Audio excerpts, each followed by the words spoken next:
যে একদিন দুর্বাসা ঋষি দুর্বাসা গেছিলেন কোথায়? গোলকে, ঘুরতে ঘুরতে গোলকে গেছেন।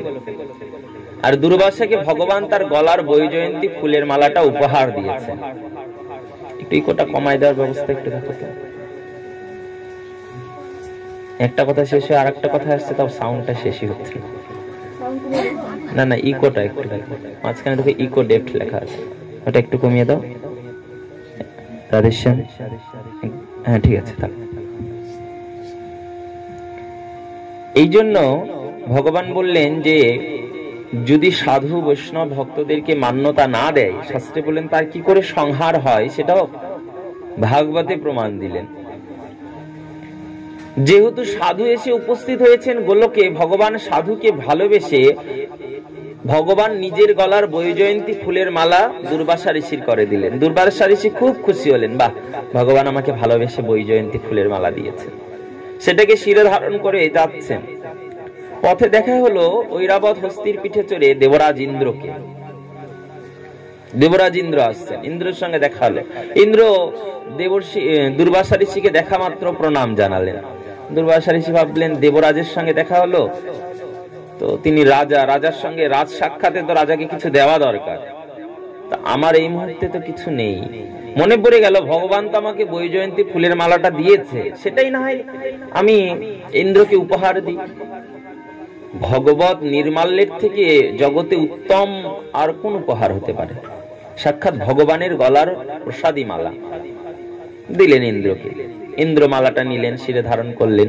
ইন্দ্রও কি পোখা মালাটা দিয়ে দিলেন হস্তির মাথায়, হাতির মাথায়। হাতি কি আর সেই ফুলের মর্ম বুঝবে? সুর দিয়ে ধরে চতুর্দিকে ছড়িয়ে মাটিতে ছুঁড়ে ফেলে দিলেন, দিয়ে পা দিয়ে খুঁচে খুঁচে সেটাকে নষ্ট করে দিলেন। দুর্বাসা ঋষি ভাবলেন ভগবত নির্মাল্য তোমাকে দান করলাম, প্রসাদী মালা, তুমি সেই মালাটাকে শ্রদ্ধা করলে না, যত্ন করলে না। ভগবত শ্রদ্ধাপূর্ণ ভগবত সেবার দ্রব্যকে শ্রদ্ধা বা ভক্তির সঙ্গে রক্ষা করা কি তুমি জানো না?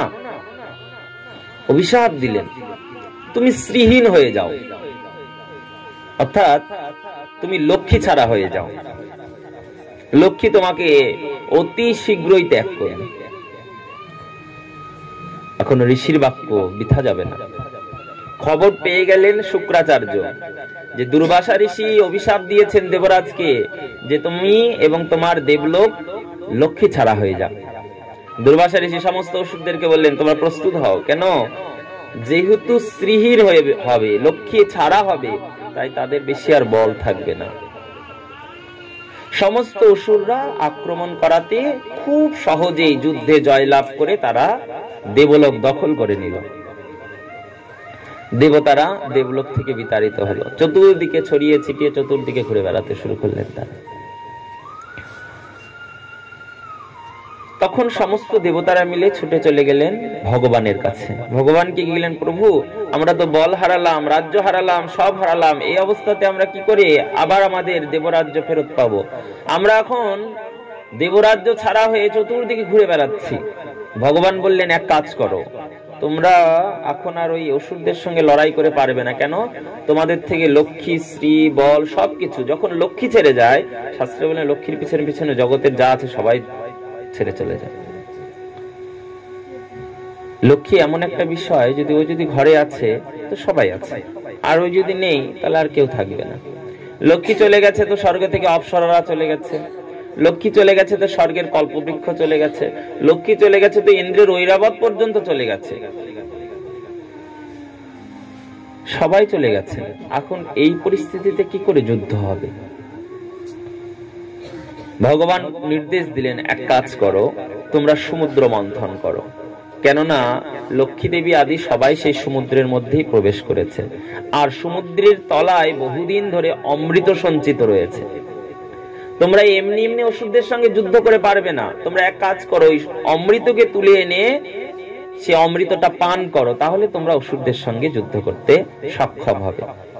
দেবতারা বললেন কিন্তু আমাদের তো শরীর আর বলই নেই, ওই মহা সমুদ্রকে কি করে, অত বড় সমুদ্রে কি মন্থন করা যায়? কি করে মন্থন করব? অত বড় সমুদ্রকে মন্থন করার জন্য তো সেই রকম একটা দণ্ডেরও প্রয়োজন। ভগবান নির্দেশ দিলেন যাও, মন্দারাচল পর্বত, মন্দার পর্বতকে ওই সমুদ্রের দণ্ড হিসেবে ধারণ করো। বললেন প্রভু মন্দার পর্বতকে তো না হয় দণ্ড করব, কিন্তু ওই পর্বতকে ঘোরাবো কি করে? অত বড় পর্বত তো ধরাই যাবে না। বললেন বাসুকী নাগ হবে তোমাদের সেই মন্থনের রজ্জু, দড়ি। কিন্তু বললেন প্রভু অত বড় পর্বত ঘোরানো আমরা তো বলহীন, আমাদের দ্বারা তো সক্ষম নয়। আর অসুররা যেভাবে লেগে আছে ওরা তো যে কোনো সময় আমাদেরকে আক্রমণ করে হারিয়ে দেবে। ভগবান বললেন চিন্তা করো না, এক কাজ করো, তোমরা অসুরদের সঙ্গে গিয়ে সন্ধি করো। অসুরদের সঙ্গে সন্ধি? হ্যাঁ, তোমরা সন্ধি করবে যে সমুদ্র মন্থনে তারাও সাহায্য করবে, আর বিনিময়ে সমুদ্র মন্থনে যা যা উঠবে সবকিছু সমান ভাগে তোমাদের মধ্যে ভাগ হবে। এই কথা শুনে খুব খুশি হলেন। কিন্তু দেবতারা বললেন প্রভু যদি অসুরেরা অমৃত খেয়ে ফেলে তাহলে তো আমাদের দুর্দশা হবে, আমরা কি করে তখন বাঁচবো জগতে? ভগবান বললেন শোনো, আমার ইচ্ছা ছাড়া হাতে খাবার পেয়েও কেউ খেতে পারে না।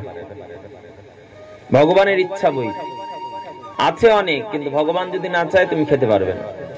অনেক ধন সম্পদ টাকা পয়সা অনেক কিছু আছে, ভগবান বলে তোকে খেতে দেব না, ধরিয়ে দিল ডায়াবেটিস। খাবে কেমন করে? ভগবান ডায়াবেটিস ধরিয়ে দিয়েছে। অনেক টাকা পয়সা ধন ঐশ্বর্য অনেক কিছু আছে, কিন্তু ভগবান হাই কোলেস্টেরল করে দিয়েছে। খাবে কি করে তেল মশলা? ঘি তো খাওয়াই হবে না। তো শাস্ত্রে বলেন ভগবান যদি না চায় তোমার থাকলেও তুমি খেতে পারবে না। সেই জন্য ভগবত ইচ্ছায় সর্ব ঊর্ধ্বে, ভগবান চাইলেই তুমি গ্রহণ করতে পারো। দেবতারা বললো তোমরা কর্ম করো, ফলের চিন্তা করো না, তোমরা সমুদ্র মন্থনে উদ্যত হও। এর বিনিময়ে কে অমৃত পেল, কে অমর হবে এটা পরের কথা, এই ফল দেওয়ার দায়িত্ব আমার, আমার নির্দেশে শুধু কার্যটা শুরু করো। দেবতারা চলে গেলেন সন্ধি করতে। তখন দৈত্যদের রাজা দৈত্যরাজ বলি সেখানে ছিলেন। দৈত্যরাজ বলিকে বলা হলো দৈত্যরাজ আপনারা যদি আমাদেরকে এই সমুদ্র মন্থনে সাহায্য করেন তাহলে আমরা এই সমুদ্র মন্থন করে সমুদ্র থেকে সমস্ত রত্নকে, 14খানা রত্ন উঠে এসেছিল সমুদ্র থেকে, এগুলো সবটাই একটা একটা করে রত্ন, তাহলে আমরা সমুদ্রের অতলে থাকা সমস্ত রত্নকে উদ্ধার করতে পারবো। অসুররা বললেন তাতে আমাদের লাভ। বললেন যা উঠবে সব সমান সমান ভাবে ভাগ হবে। অসুর বললেন তাহলে ঠিক আছে, তাহলে করতে রাজি। এইবার মন্দার পর্বতকে নিয়ে গিয়ে সমুদ্রের মধ্যে দেওয়া হলো। যেই দেওয়া পর্বত ধীরে ধীরে ধীরে ধীরে ভিতরে প্রবেশ করছেন, সঙ্গে সঙ্গে সবাই মিলে ভগবানকে ডাকতে শুন, হে ভগবান এই মন্দার পর্বত তো সাগরের মধ্যে ঢুকে যাচ্ছে, মন্থন হবে কি করে? ভগবান কুর্ম রূপ ধারণ করে, কুর্ম অবতার হয়ে মন্দার পর্বতের নিচে পাটা রূপে অবস্থান করলেন, মন্দার পর্বতকে পৃষ্ঠে ধারণ করলেন। বাসুকী নাগ রজ্জু হলো। দেবতারা বলছে অসুররা তাহলে তোমরা যাও, আমরা মাথার দিকে ধরি, তোমরা লেজের দিকটা ধরো। অসুরদের লেগে গেল প্রেস্টিজে,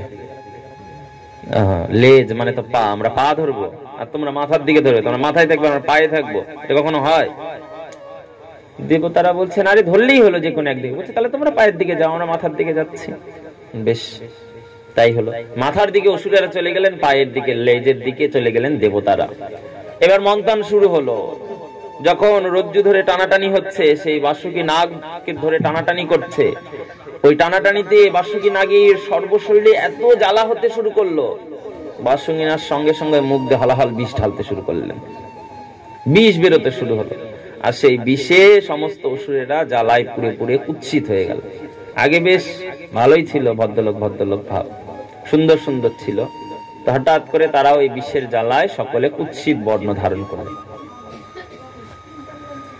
এবার সমুদ্র মন্থন শুরু হলো। সমুদ্র মন্থন করতে করতে সমুদ্রের মধ্যে থেকে গরল উঠে এলো। এমন গরল উঠে আসছে যেটা দেখে দেবতারা অসুররা দুই দিক থেকে ভীত। সবাই মিলে ভগবানের স্মরণ করলেন, হে প্রভু এই গরল যে উঠছে সাগরে, এটা যদি আমাদেরকে স্পর্শ মাত্র করে তাহলে আমাদের হয়তো প্রাণ বিনাশ হয়ে যাবে, আপনি কৃপা করুন। ভগবান বলেন এখন তো আমার ডিপার্টমেন্ট নিচে আছে, ভগবান এখন কুর্ম অবতার ধারণ করে আছে, তো বলেন বিশেষ ডিপার্টমেন্ট যার আছে তার কাছে যাও। সবাই মিলে ভগবান শঙ্করের শরণাগতি গ্রহণ করলেন। অমৃত ভাগ নেওয়ার সবাই আছে, কিন্তু বিষের ভাগ নেওয়ার কেউ নেই। বিষ কে খাবে? একটু একটু করে খেলে কমে যেত, কিন্তু কেউ খাবে না দেবতারা, কেন মরে যাবে যে। আর মহাদেব বললেন সে মরবে না, সে অজেয়। তো মহেশ্বর সেই বিষকে ধারণ করলেন, কিন্তু পার্বতীর নির্দেশে সেই বিষটা উদরে নিলেন না। কেন? উদরে নিলে তো সেই বিষের জ্বালায় তিনিও প্রাণ হারাবেন। সেই বিষটাকে কণ্ঠে ধারণ করলেন। মহাদেবের আরেক নাম হলো নীলকণ্ঠ ভগবান। কণ্ঠে ধারণ করে তাহলে মরলেন না? বললেন না, তার কণ্ঠে সদা সর্বদা কৃষ্ণ নাম হয়। যত বড়ই বিষ আসুক না কেন, ওই কণ্ঠে জ্বালা সৃষ্টি করতে পারবে না, সেই জন্য কণ্ঠে ধারণ করলেন। এরপরে এক এক করে ঐরাবত হস্তি, উচ্চশ্রবা ঘোড়া, কল্প বৃক্ষ, অপ্সরাগণ, কৌস্তব মুনি এক এক করে ধীরে ধীরে ধীরে ধীরে ধীরে উঠতে শুরু হয়ে গেল। স্বয়ং লক্ষ্মীও উঠে এলেন। উচ্চশ্রবা ঘোড়াকে দেওয়া হলো দৈত্যরাজের কাছে, ঐরাবত হস্তিকে দেওয়া হলো ইন্দ্রের কাছে, কৌস্তব মুনিকে দেওয়া হলো ভগবানকে, ভগবান কৃষ্ণের কাছে সেই কৌস্তব মুনি সমর্পণ করা হলো। কল্পবৃক্ষকে স্বর্গরাজ্যে রোপণ করা হলো, অপ্সরাদেরকেও স্বর্গরাজ্যে পাঠানো হলো। এইবার স্বয়ং লক্ষ্মী উঠে এসেছেন। লক্ষ্মীকে কে গ্রহণ করবে? বলে লক্ষ্মী যাকে গ্রহণ করবে লক্ষ্মীকে সেই শুধু পাবে, লক্ষ্মীকে চাইলেও কেউ পাবে না। লক্ষ্মী স্বয়ং ভগবানকে গ্রহণ করলেন।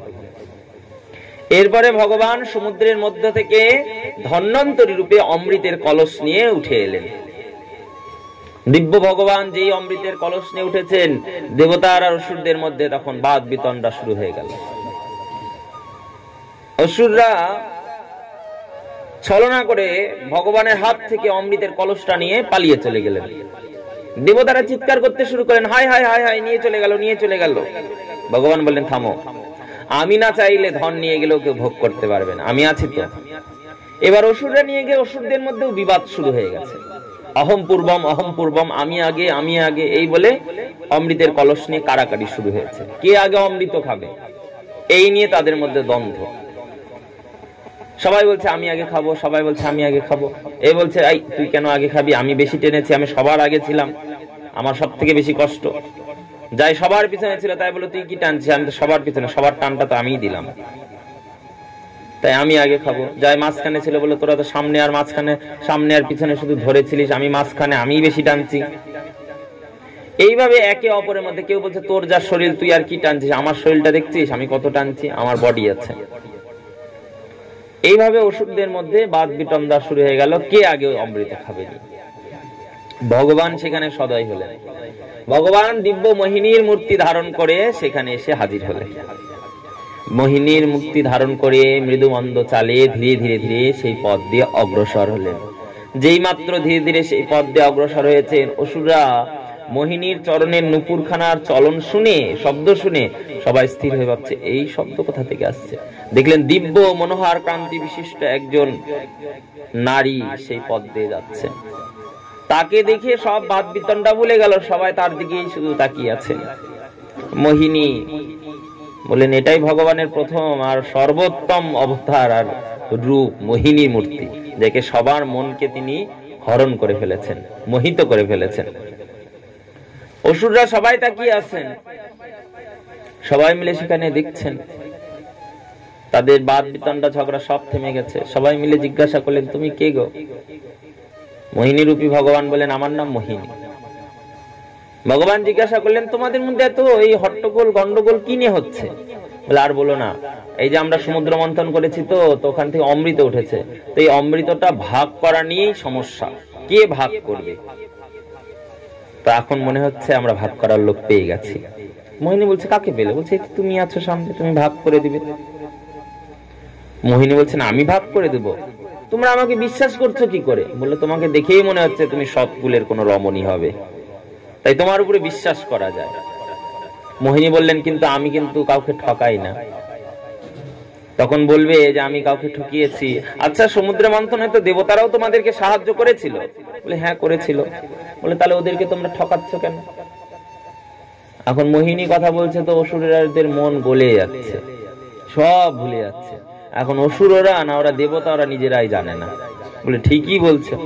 মানে এখন ওদের মধ্যে ন্যায় বিদ্যা পর্যন্ত চলে আসছে। মোহিনী আসছে বলে কথা, কারণ সাধু হয়ে গেছে সবাই। ঠিকই বলছো, তবে ওদেরকেও তো ভাগ দেওয়া দরকার। অসুররা বলছে, এটাও ঠিকই বলছো, তাহলে ওদেরকেও বস। বলে, ঠিকই বলছো। সবাইকে সার সার সার সার করে বসলে। মোহিনী বললেন, দেখো ওদের থেকে তোমাদের উপরে আমার একটু ভালোবাসাটা বেশি, অসুররা তো আরো গলে গেছে। বললেন সেই জন্য তোমাদেরকে একটা উপদেশ দিই, শোনো। কি? বলে এই অমৃতের কলসটা তো অনেকদিন থেকে সাগরের তলায় আছে, তো অনেক সাগরের জল হয়তো ঢুকে গেছে। আবার অনেকদিন থেকে থাকলে কি হয়, তরল পদার্থের গাঢ় দ্রব্যটা নিচে পড়ে যায় আর উপরে পাতলা অংশটা থাকে। তো উপরের পাতলা পাতলা গুলো দেবতাদেরকে দিয়ে দিই, আর তারপরে তোমাদেরকে গাঢ় গাঢ় গুলো অমৃত দেব। তো বললেন ঠিক আছে, তাই হোক। অসুররা বললেন, এত ভালোবাসা রে বাবা, আমাদেরকে গাঢ় গাঢ় অমৃত দিবে। আরো খুশি হয়ে গেছেন তারা।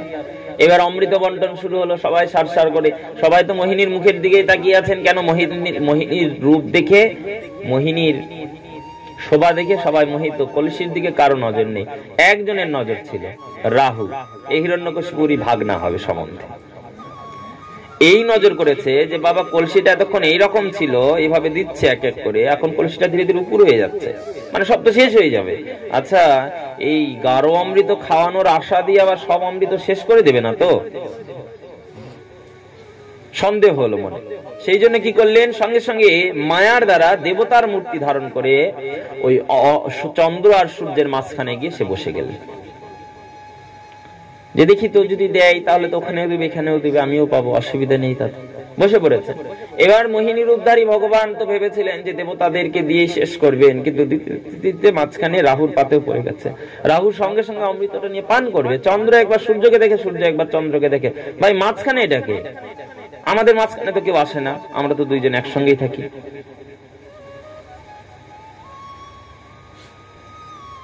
এই বলে যখন অমৃত পান করেছে, চন্দ্র সূর্য পান করেছে, চন্দ্র সূর্য এবার হুম হুম করে উচ্চারণ করছে। মোহিনী বলছেন, কি হুম? বলে এই অসুর ততক্ষণে অমৃতটা মুখে দিয়েছে। ভগবান সঙ্গে সঙ্গে মোহিনী মূর্তি ত্যাগ করে দিয়ে সুদর্শন চক্র ধারণ করে তার মুন্ডটা ছেদন করে দিয়েছে। কিন্তু ততক্ষণে অমৃতটা গ্রহণ করা হয়ে গেছে, তাই জন্য তার মাথাখানা অমর হয়ে গেল, আর ক্ষোভ হয়ে গেল চন্দ্র আর সূর্যের উপরে। তোদের জন্য আজকে আমি পূর্ণরূপে অমৃত পান করতে পারলাম না, তাই রাহু সুযোগ পেলেই চন্দ্র আর সূর্যকে গ্রাস করতে ছুটে বেড়ায়। এইবার অমৃত বন্টন হয়ে গেল, যেই রাহুর মুন্ড কাটা হয়েছে, দেবতারা ক্ষিপ্ত হয়ে গেল, দেবতার অসুরদের মধ্যে তীব্র লড়াই শুরু হয়ে গেল। ভগবানও সেই লড়াইয়ে সামিল হলেন। সবাই মিলে লড়াই করে টরে অসুরদেরকে, সমস্ত অসুরদেরকে মেরে ফেললেন। কেন? অমৃত খেয়ে ফেলেছেন সব দেবতারা, একটা অসুরকে বেঁচে রাখলেন না, সবাইকে মেরে ফেললেন। কিন্তু অসুরদের গুরু, অসুরদের গুরুর নাম কি? ও মা, কৃষ্ণ আবার প্যান্ট শার্ট পরে কেন করে আসলো?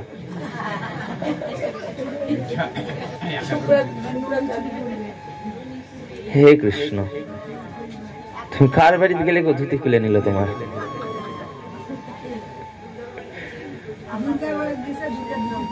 দুর্গাও তো নাই, খুললো কে তাহলে? রাস্তা দিকে হয়তো খুলে নিয়েছে। এইবার অসুরদের গুরু শুক্রাচার্য তিনি ভাবলেন, আমার সমস্ত সন্তানেরা এইভাবে মরে যাবে, এটা তো আমি সহ্য করতে পারবো না। সবাইকে সেখান থেকে নিয়ে চলে গেলেন। আর তিনি জানতেন মৃত সঞ্জীবনী বিদ্যা, মৃত সঞ্জীবনী বিদ্যার দ্বারা সমস্ত অসুরদেরকে আবার জীবিত করলেন, করে তাদেরকে নিয়ে ভারত দেশের পশ্চিম প্রান্তে কচ্ছ প্রদেশে এক দিব্য যজ্ঞ শুরু করলেন, বিশ্বজিৎ যজ্ঞ। এমন যজ্ঞ শুরু করলেন, আর যজ্ঞের যজমানিত্ব করলেন দৈত্যরাজ বলি, পৌরোহিত্য করছেন শুক্রাচার্য নিজে। এমন দিব্য যজ্ঞ শুরু করলেন যে যজ্ঞের প্রভাবে তিনি মহাবলিষ্ঠ হলেন। শুক্রাচার্য ঋষি বললেন, তুমি আক্রমণ করো। কিন্তু বলি মহারাজ বললেন, প্রভু দেবতারা তো অমৃত খেয়েছে, ওদের সঙ্গে লড়াই করে কি আমরা পারবো? ওরা তো অমৃত খেয়ে গিয়ে সবাই বসে আছে। শুক্রাচার্য বললেন, তুমি চিন্তা করো না, তোমার উপরে এখন যজ্ঞ ভগবানের কৃপা আছে। সঙ্গে শুক্রাচার্য নিজে একজন ব্রাহ্মণ, তোমার উপরে ব্রাহ্মণ সঙ্গে যজ্ঞ ভগবান, দুইয়ের কৃপা আছে, তোমাকে কেউ হারাতে পারবে না। আর অসুরেরা কি করে, দেবতারা কি করেছে জানো? অমৃত পেয়ে গেছে, তাদের রাজ্য ফেরত পেয়ে গেছে। এবার খেয়ে ওরা সুরা সুন্দরীর মধ্যে মেতে রয়েছে, সুরা পান করছে, আর সুন্দরী অপ্সরাদেরকে নিয়ে সেখানে নিত্য মেতে আছে। সবাই একদম ঢোলে বিভোর হয়ে আছে। তাই জন্য অসুররা যখন আক্রমণ করলেন, দেবতারা এবার পরাভূত হয়ে গেলেন, স্বর্গ মর্ত পাতাল জয় করলেন। শুক্রাচার্য পূর্বেই আশীর্বাদ করেছেন তৈলোক্য বিজয়ী ভব, তুমি 3 লোককে বিজয় লাভ করো। সেই বিজয় লাভের ফলে আমাদের দৈত্যরাজ বলি 3 লোকের বিজয় লাভ করে ফেললেন। বিশ্বজিৎ যজ্ঞ, দিব্য যজ্ঞ প্রভাব শুরু করলেন, দান যজ্ঞ শুরু করলেন, সবাইকে অযাচিত ভাবে দান করলেন। কিন্তু দেবতারা তো এর ফলে কি হলো জানো? দেবতারা তো সবাই পরাভূত হয়ে গেল। এবার সবাই যায় যেদিকে পারে প্রাণ নিয়ে ছুটে বেড়াচ্ছেন, কেউ হিমালয়ে, কেউ পাহাড়ে, কেউ জঙ্গলে ছুটে বেড়াচ্ছেন। কেন? তাদের তো রাজ্য হারিয়ে ফেলেছেন। দৈত্যরাজ বলি সবগুলো গ্রহণ করে ফেলেছেন, সব মানে ত্রিলোকের অধিপতি হয়ে গেছেন তখন দৈত্যরাজ বলি নিজে স্বয়ং। এবার তারা কি করবেন? এবার দেবতাদের জননী মাতা অদিতি, অদিতি মনে মনে ভাবলেন, হায় রে, আমার সন্তানেরা এইভাবে রাজ্যহারা হয়ে, পদহারা হয়ে এইভাবে চতুর্দিকে ঘুরে বেড়াবে।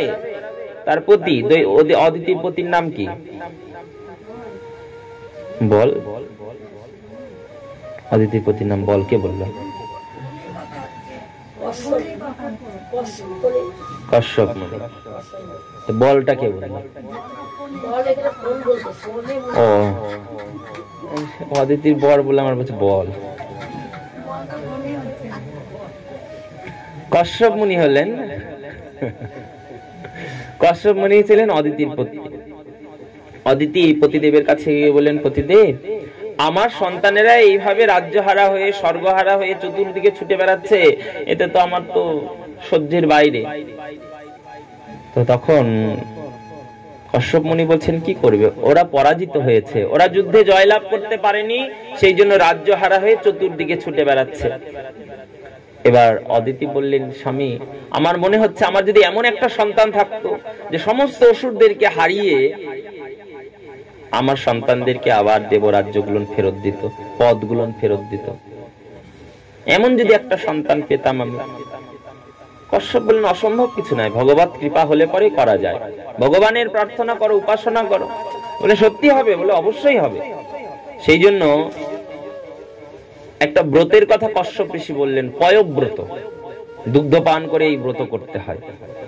তো এই ব্রত তিনি ধারণ করলেন, আর এই ব্রত প্রভাবে, ব্রত ধারণের প্রভাবে ভগবান সন্তুষ্ট হয়ে তাকে দর্শন দিলেন। বলে, বলো মা, তোমার কি ইচ্ছা? অদিতি বললেন, তোমার মতন বলবান,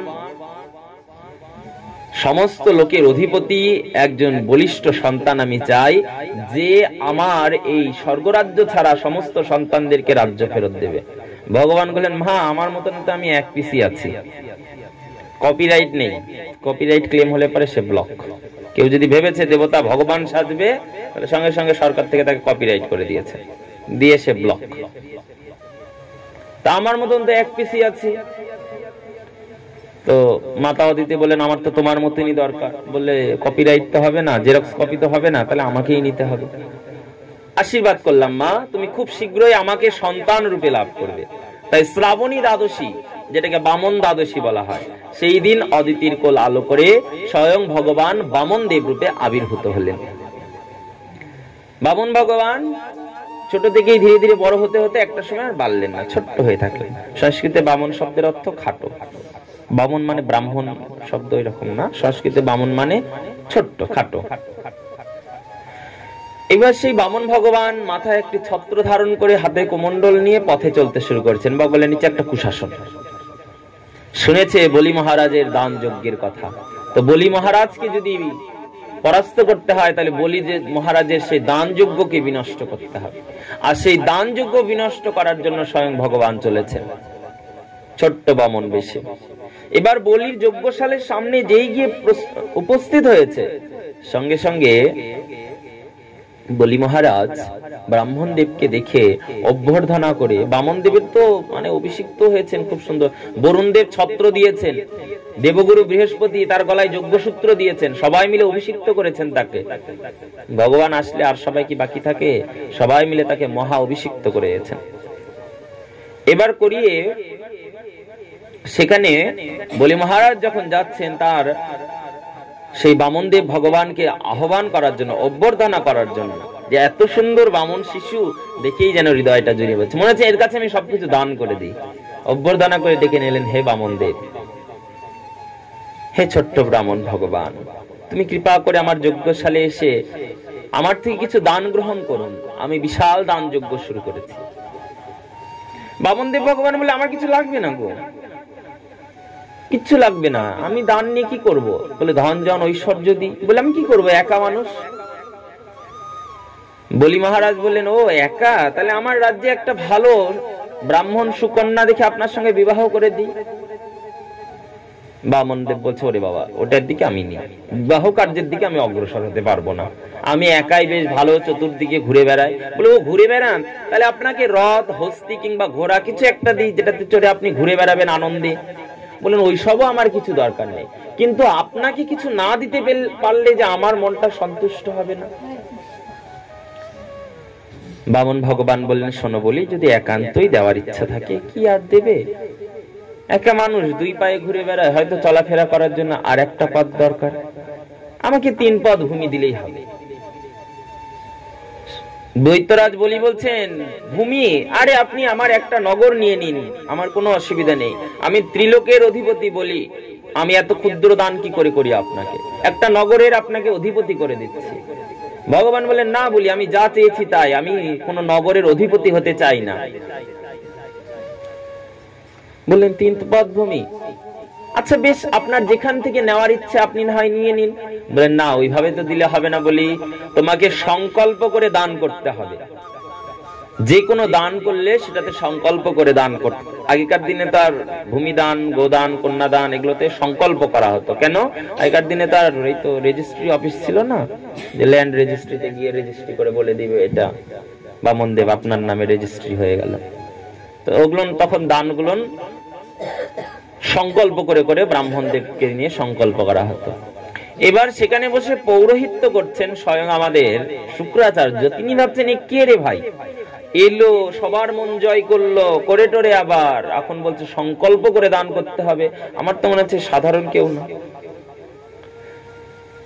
অন্তর্দৃষ্টিতে দর্শন করলেন শুক্রাচার্য, ইনি হলেন স্বয়ং ভগবান বিষ্ণুরই অবতার। সঙ্গে সঙ্গে শুক্রাচার্য দৈত্যরাজ বলিকে বললেন, বলি তুমি এই দান কার্যে একদম সংকল্প করো না। বলি বলছেন, কি বলছেন গুরুদেব, দান করব, দানে প্রীত হব, কিন্তু এটা কি, এটা কোথায় পাইলা?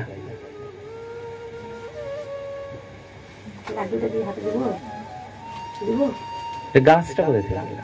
যেখানে গেছিলেন সেখান থেকে নিয়ে আসছে।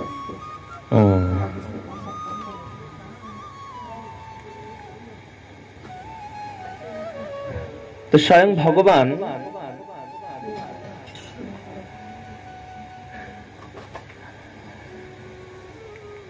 ভগবান কৃপা করলেন। দৈত্যরাজ বলি দর্শন করলেন যে এ তো সাধারণ কেউ নয়, এ হলো স্বয়ং ভগবান বিষ্ণুরই অবতার। সঙ্গে সঙ্গে বলি মহারাজকে নিষেধ করলেন যে আপনি একদম দান করতে চাইবেন না। কেন?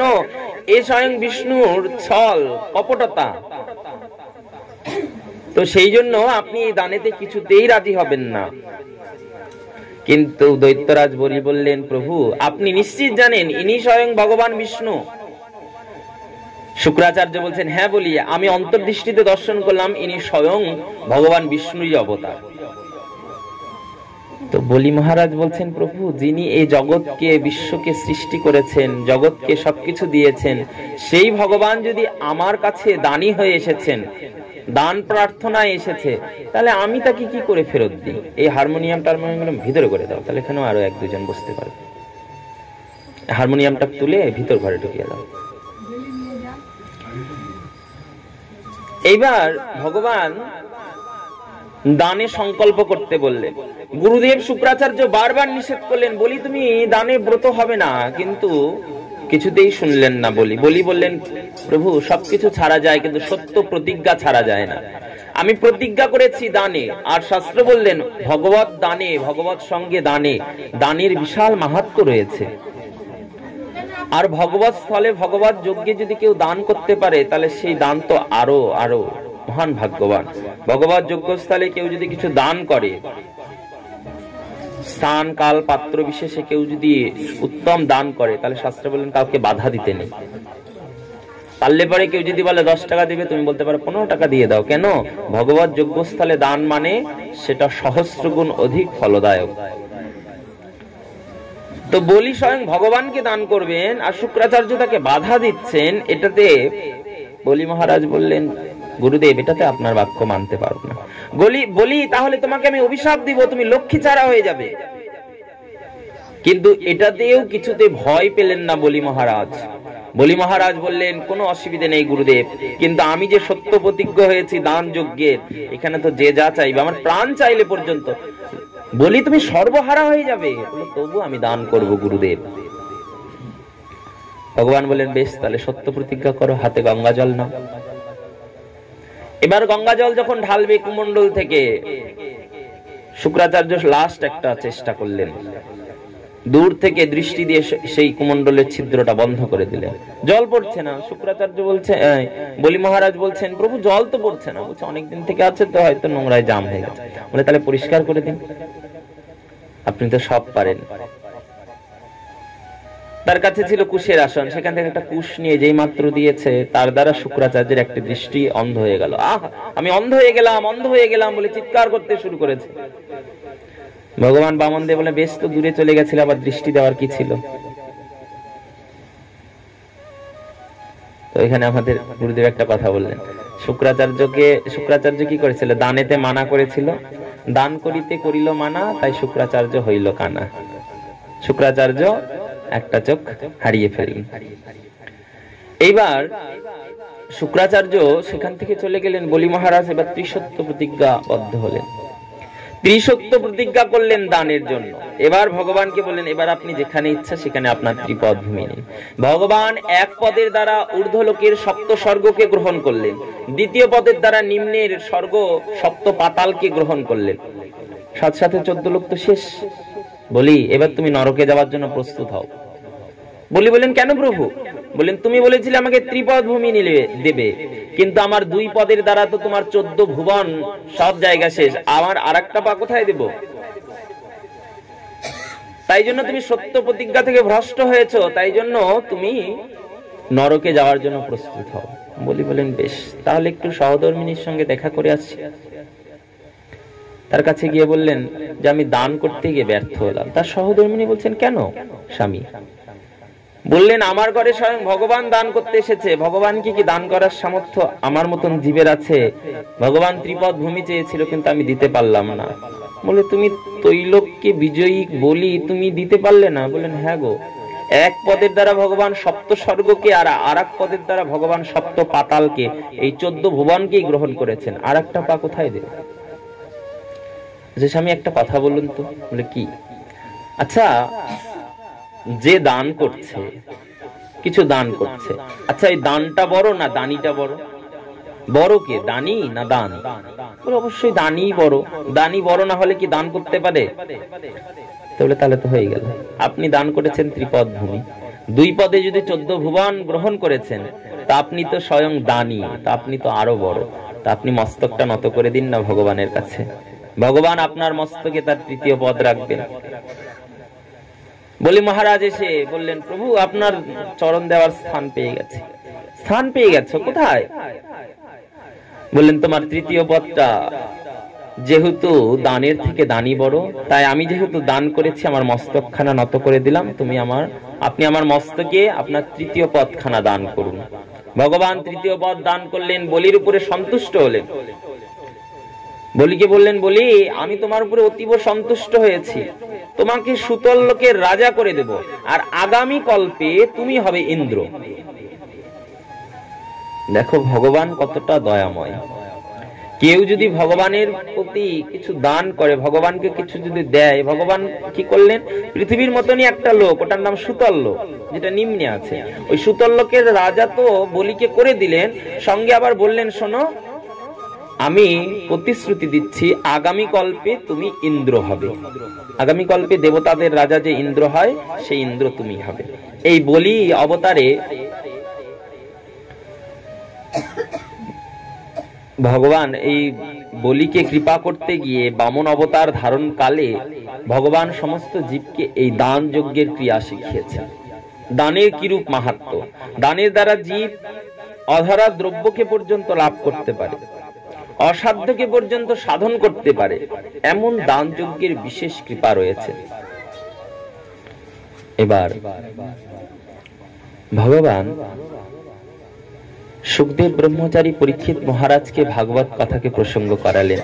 দেখুন পরীক্ষিত মহারাজ, ভগবান কতটা দয়াপ্রবণ হয়ে জগৎজীবকে কৃপা করে কিভাবে সেই ইন্দ্রের অভিশাপ, যেখান থেকে লক্ষ্মী ছাড়া হওয়া, সেখান থেকে ভগবানের কতগুলো অবতার ধারণ করতে হলো। প্রথমে কুর্ম অবতার, তারপরে ধন্বন্তরী অবতার, তারপরে মোহিনী অবতার, তারপরে আবার বামন অবতার করে সমস্ত স্বর্গরাজ্য আদিদেরকে তিনি স্থির করালেন।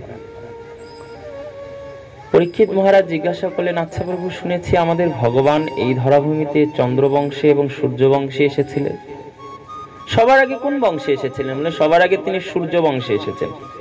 সূর্যবংশ জাত হয়ে ভগবান মর্যাদা পুরুষোত্তম রামচন্দ্র হয়ে এসেছেন। তোরা আমাকে সেই একটু যদি উপাখ্যান শ্রবণ করাতেন আমি খুব খুশি হতাম। সূর্যবংশ কি হয়েছিল? তো বলে সূর্যবংশে পরম প্রতাপী ভগবান রামচন্দ্র এসেছিলেন। আর এই বংশে, এই সূর্য বংশে তার থেকেও একজন পরম ভক্তের কথা অতীব দৃষ্টান্তময় হয়ে আছেন, যিনি ভগবত সেবা পরায়ণ ছিলেন। তার নাম ছিল মহারাজ অম্বরীশ, নাভাগের পুত্র। ইনি কি ছিলেন? বলেন অত্যন্ত সত্যপরায়ণ একনিষ্ঠ ভক্ত ছিলেন। কেমন ভক্ত ছিলেন? বলেন ভগবানকে না দিয়ে, ব্রাহ্মণ বৈষ্ণব সেবা না দিয়ে কোনো কিছু গ্রহণ করতেন না। আবার শুধু নিজে না, সমস্ত রাজ্যের প্রজাদেরকে নিয়ে তিনি বিষ্ণু ভক্তি করতেন। এমনকি ব্রতের মধ্যে শ্রেষ্ঠ ব্রত একাদশী ব্রত তিনি উদযাপন করতেন। তো একাই না, সবাইকে নিয়ে তিনি এই দিব্য একাদশী ব্রত পালন করতেন। আর এই ব্রতের প্রভাব তার উপরে এতটা দিব্য ভাবে পরিগণিত হয়েছিল যে একসময় কি হয়েছে, তিনি ব্রত যজ্ঞ করে করে এতটা উত্তম পদ লাভ করে ফেলেছে যে ভগবান ইন্দ্র মনে মনে ভাবছেন, অম্বরীশ যদি এইভাবে, ইন্দ্র আগে শুনে ফেললো একবার, ইন্দ্র হওয়ার বর পেয়ে গেলেন বলি মহারাজ, আগামী কল্পে তুমি ইন্দ্র হবে। এবার এমন ভাবে যদি অম্বরীশ ব্রত করে, না জানি আমাকে সরিয়ে দিয়ে অম্বরীশকে ইন্দ্র করে দেয়। দেবরাজ ইন্দ্রের মনে ভয় হতে শুরু করলো। দেবরাজ ইন্দ্র পাঠিয়ে দিলেন একদম উগ্র ঋষি দুর্বাসাকে, যাও তুমি একটু গিয়ে পরীক্ষা করে আসো অম্বরীশ কেমন ভক্ত। পরীক্ষা করার জন্য দুর্বাসা এসেছেন কবে? ঠিক দ্বাদশীর দিনে। আগের দিন রাত্রি জাগরণ করে নির্জলা ভাবে থেকে রাজ্যের সমস্ত প্রজাদেরকে নিয়ে মহা হরিনাম সংকীর্তন, ভাগবত পাঠ আদি করে একাদশী উদযাপন করেছে। পরের দিন ব্রতের সময় আগত প্রায়, ব্রতের পালন করবেন। ঠিক সেই সময় তার রাজ্যে সে উপস্থিত হয়েছেন ঋষি শ্রেষ্ঠ দুর্বাসা।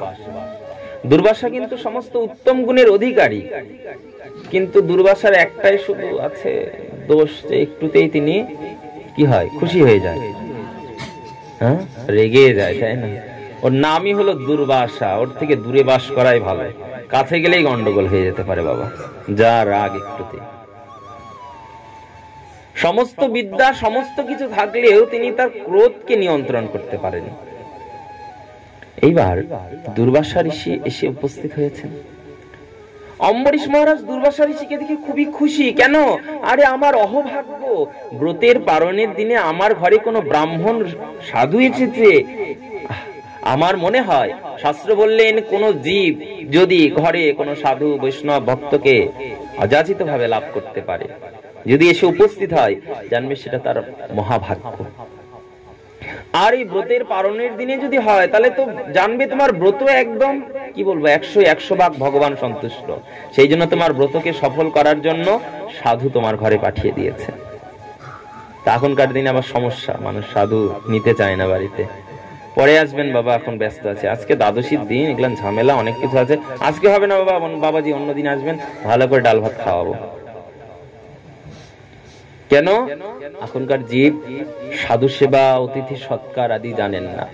কিন্তু পূর্বকাল ধরে, কেন অনন্তকাল ধরে ভারত ভূমি এটা হলো সাধু সন্তদের ভূমি, অতিথি পরায়ণ দেশ। আমাদের ভারতের একটা প্রসিদ্ধ জনশ্রুতি আছে না, অতিথি দেবো ভব।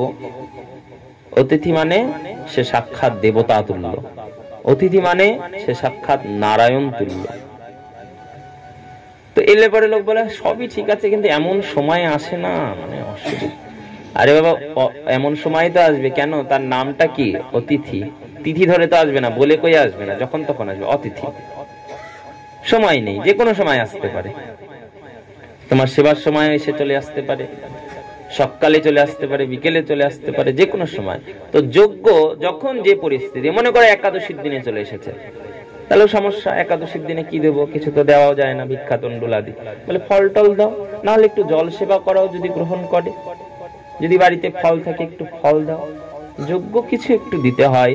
অতিথি সৎকারের দেশ হলো ভারত ভূমি আমাদের। অম্বরীশ খুবই খুশি এই জন্য যে আমার জন্য ভগবান কৃপা করে সাধুকে আজকে দ্বাদশীর দিন পাঠিয়েছে। মনে হয় গতকালের আমার ব্রত আজকে পূর্ণতা লাভ করেছে, সেই জন্য ভগবান কৃপা করে সাধুকে পাঠিয়েছে। খুবই খুশি অম্বরীশ মহারাজ। বললেন আসুন, আপনি আমি মিলে ব্রতের পালন করি। কিন্তু অম্বরীশ বললেন যে পারণের সময় তো হয়ে গেছে গুরুদেব, এখন তাহলে পালন করতে হবে। দুর্বাসা ঋষি বললেন অম্বরীশ, আমি এখনো স্নান করিনি, তাহলে তুমি অপেক্ষা করো, আমি গঙ্গা থেকে গিয়ে স্নান করে আসি। কিন্তু এটা ছিল দুর্বাসা ঋষির ছলনা, পরীক্ষা করার জন্য। কেন? শিখিয়ে দিয়ে পাঠিয়েছেন, একদম পড়াশোনা করে, কন্ট্রাক্ট করে, চুক্তিপত্র করে ইন্দ্র পাঠিয়ে দিয়েছেন, যেন অম্বরীশ মহারাজের যে বৈষ্ণবত্ব আছে, ভক্তি আছে, আজকে যেন সেটা বিনষ্ট হয়। কিন্তু শাস্ত্রে বলেন রাখে হরি তো মারে কে? ভগবান যদি রাখে তাকে, তো মারবে তাকে কে? অম্বরীশ মহারাজ অপেক্ষা করছেন, দুর্বাসা ঘর থেকে বাড়িয়ে দরজার আড়ালেই লুকিয়ে আছেন, অপেক্ষা করছেন।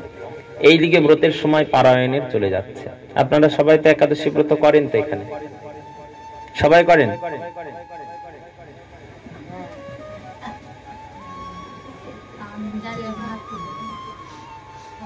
শব্দই বেরোচ্ছে না একাদশীর ব্রত, মুখটা দিয়ে তো বেরোচ্ছে। গলাটাই তো আপনার এখান থেকে আমার থেকে বেশি হচ্ছে, মুখটা দিয়ে একটু হ্যাঁ বললি তো। ঠিক আছে, ঠিক আছে। একাদশী ব্রত শাস্ত্রে বললেন সমস্ত ব্রতের মধ্যে শ্রেষ্ঠ ব্রত। শাস্ত্রে বলেন জীবনে কোনো ব্রত না করতে পারলেও শুধু একাদশী ব্রত করলে পরেও তার জীবন সার্থক। কেন? কলিযুগের সর্বোত্তম নববিধা ভক্তির জগৎ দিয়েছেন আমাদেরকে, আর দশম মহাবিদ্যা হলো একাদশী ব্রত। নববিধা ভক্তির দ্বারা ভগবানকে পাওয়া যায়, কিন্তু দশম মহাবিদ্যা হলো একাদশী ব্রত। একাদশী ব্রত কেউ যদি নিষ্ঠা পরায়ণ ভাবে পালন করে, তাহলেও সে ভগবত কৃপা লাভের সুযোগ্য অধিকারী। এবার এই একাদশী ব্রত সকলকে করতে হয়। একাদশী ব্রতের শ্রেষ্ঠ নিয়ম কি? একাদশীর দিন কি খেতে হয়? কে বললো ভালো মন্দ? ভালো না মন্দ? বিধি অনুযায়ী একাদশীর দিন কিছু খাওয়া যায় না, নিয়ম। আমাদের কাছে কি একাদশী ব্রত লোক শুনতে আসলে বলে একাদশীর দিন কি খাবো, তাহলে মানে আমাদের জীবের আগে খাওয়ারই চিন্তা বেশি। 14 দিন ধরে খেয়ে খেয়েও হয় না, 15 দিনের দিন একাদশীর দিনও আমাদের খাওয়ার আশা। তো শাস্ত্র বললেন একাদশীর নিয়ম বিধি হলো, একাদশী পালনের শ্রেষ্ঠ বিধি হলো একাদশী করতে হবে নির্জলা ভাবে। মানে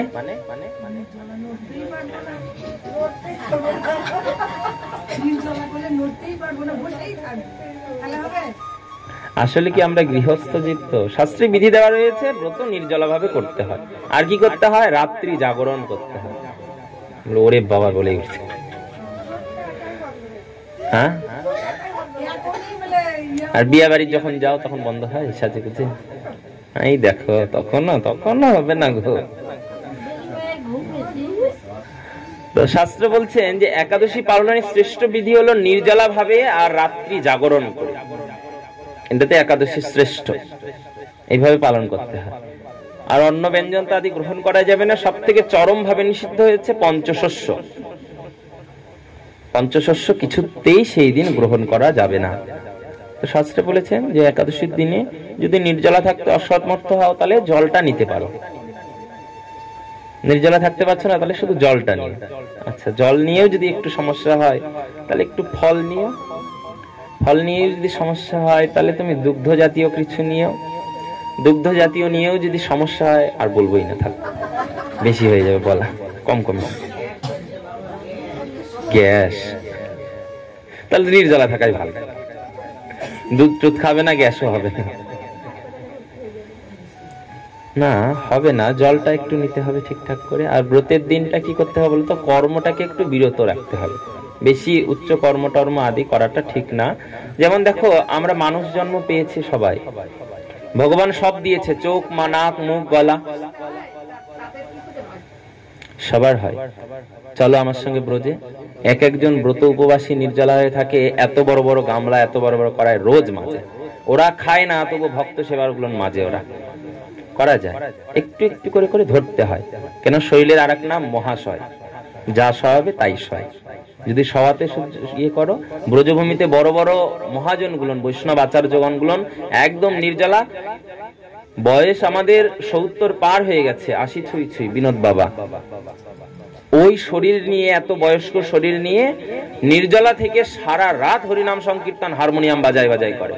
কত শ্রোতা যায় একাদশীর দিন ওনার আশ্রমে জাগরণ করার জন্য। সামনের দিকে হাজার হাজার শ্রোতা হয়, শয়ে শয়ে না, হাজার হাজার শ্রোতা হয়। মোবাইলে দেখবে 108 বিনোদ বিহারী বাবাজি মহারাজ, সার্চ করবে দেখবে, পেয়ে যাবে। একাদশীর দিন, প্রত্যেক একাদশীর দিন রাত একা সারা রাত গলা ফাটিয়ে কীর্তন করে, হরিনাম সংকীর্তন করে, হারমোনিয়াম বাজিয়ে বাজে। বয়স এদিকে 80 ছুঁই ছুঁই, নামের গুণে। কেন? শাস্ত্রে বলেন নামের প্রতি নিষ্ঠা বিশ্বাস রাখতে হবে। শাস্ত্রে কি বলে? নামে বুক ভরে যায়, অভাব মিটায়। নামে বুক ভরে যায়, উদরটার কি জিনিস? স্বভাব জাগায় মহাসুখের, ওটাই মহাসুখ। কিন্তু কি সব থেকে ভালো হয় বলতো? বাড়িতে থেকে একা একা খুব কষ্টকর, একটু যদি সঙ্গ পাওয়া যায়। সামনে তো একাদশী আসছে, একাদশীর দিন শেষ পাঠ হবে, জাগরণ হবে নাকি? একাদশীর দিন কিন্তু আমাদের ভাগবত সপ্তাহের শেষ দিনের পাঠ হলে হবে। কেউ একবারও বললো না যে করব। হ্যাঁ, তোমার অর্ধেক কথাটা শুনে পয়েন্টটা বন্ধ হয়ে যাচ্ছে। এখন কি করব, হবে না হবে না সেটা।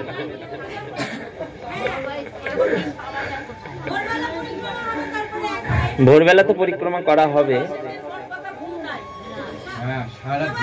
সবই ঠিক আছে। দ্বাদশীর দিন সকালবেলা সবাই যদি যায়, তখন ঘুমাই যায়, তখন কি হবে ভোগটা?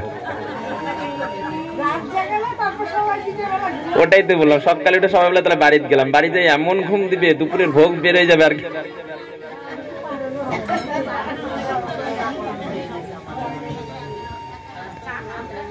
3 দিন সময় আছে। আগের দিন জানাবা, আগের দিন বলতে শনিবারে, রবিবারে জানাবা। আজকে তো কি বার? শুক্রবার, ওকে শনিবার, রবিবারের দিন জানাবা। যদি জাগরণ করো তাহলে জানাবা, জাগরণের ব্যবস্থা অবশ্যই করা হবে। 60 হয়ে নাক ডাকবে তো সবগুলো। আমার দেখাতে এক জায়গায় জানো, ভাগবত পাঠে বসেছি, বেশ বড় জায়গা, অনেক ভক্ত শ্রোতা ছিল, মোটামুটি কম করে 400 তো হবেই, 300-400 মতন শ্রোতা হবে। একজন সাইডে বসেছে।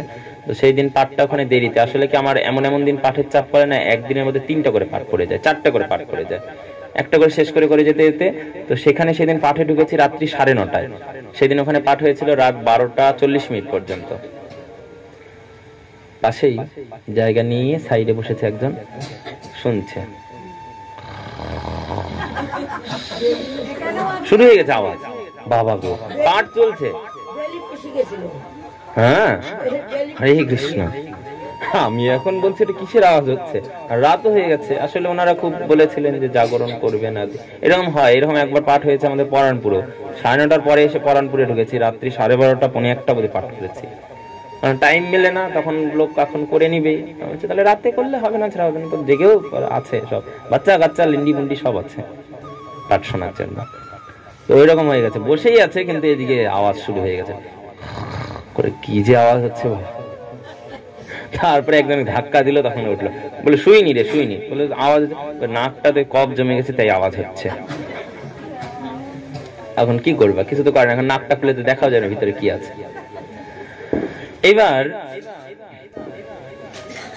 একাদশীর দিনের শ্রেষ্ঠ হলো যে জাগরণ, রাত্রি জাগরণ করে নির্জলা। আচ্ছা, জাগরণ তো অনেকে করতে চাইলে, নির্জলা কে থাকবা তাহলে? কই গো, এবার কেন কেউ কিছু পাও না? জাগরণের সময় তো অনেকে বললা করবা, তাহলে এইবার মুশকিল আছে। শোনো, শাস্ত্র কি বলে বলো তো? স্বজন বান্ধব কুটুম্ব আত্মীয় স্বজনের সঙ্গে তো আমরা অনেক রাত জাগাই, তাই না? বিয়ে বাড়িতে অন্নপ্রাশন লাগলে, বিয়ে বাড়ি লাগলে তো 2-3 দিনের রাতের ঘুম উড়ে গেল, শেষ। শাস্ত্রে বলে যখন মরার পরে ভগবান বলবে, স্বজন বান্ধবের জন্য তো অনেক রাত জেগেছ, আমার জন্য কয়দিন জেগেছ? বলতে পারবে একদিনও যে একদিন জেগেছি তোমার জন্য সারা রাত? বলতে পারবো ভগবানকে? আছে কারো একটা রাত পুরোপুরি জাগা ভগবানের জন্য? এই 4টে হাত উঠলো, আর তো উঠলো না। 5টা, 6টা, 8টা।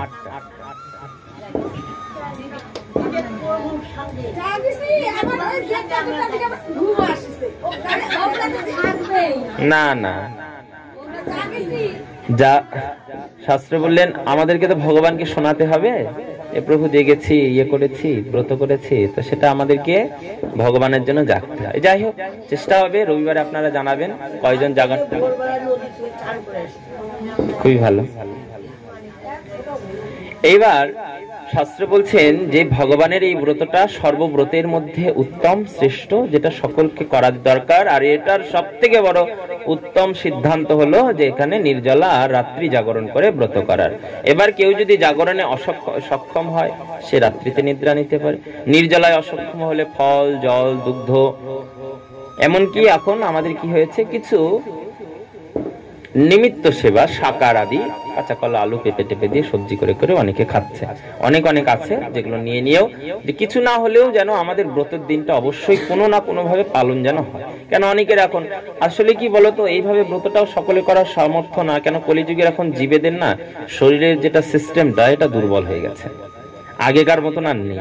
যেই সময় শাস্ত্রগ্রন্থ রচনা করা হয়েছে সেই সময়ের মতন আর সিস্টেমগুলো নেই, সিস্টেমগুলো নড়বড়ে হয়ে গেছে। তো ওই জন্য ধারণ করে থাকাটাও খুব কষ্টকর হচ্ছে। নির্জলা কেউ থাকলে পরে নির্ঘাত পরের দিন সে আর চলতেই পারবে না, একদম অবস্থা খারাপ হয়ে যাবে। এই জন্য কিন্তু নামের একটা প্রভাব আছে। ব্রজভূমি আদিতে দেখা যায় তারা নির্জলা থেকে, আমার দেখাতেই আমি গিয়ে যখন ছিলাম, নির্জলা থেকে বাবাজিরা সকালে উঠে সবকিছু কাজ টাজ করে, পরের দিন দ্বাদশী সকালে উঠে ওই মায়াবতীতে, বৃন্দাবনের মায়াবতীতে সব থেকে বড় পাইকারি বাজার বসে, সেখানে চলে গেলেন সবজি নিতে। বড় বড় বস্তা সব চেড়েছে। আগের দিন নির্জলা, দেখে আশ্চর্য হয়ে যাচ্ছে ওদের কাজ দেখে। আমি শুটমুট করে গাড়ির সামনে দিকে সিটে বসে আছি, কি করে ইচ্ছা করুক, কারণ আমার শরীর দুর্বল হয়ে গেছে।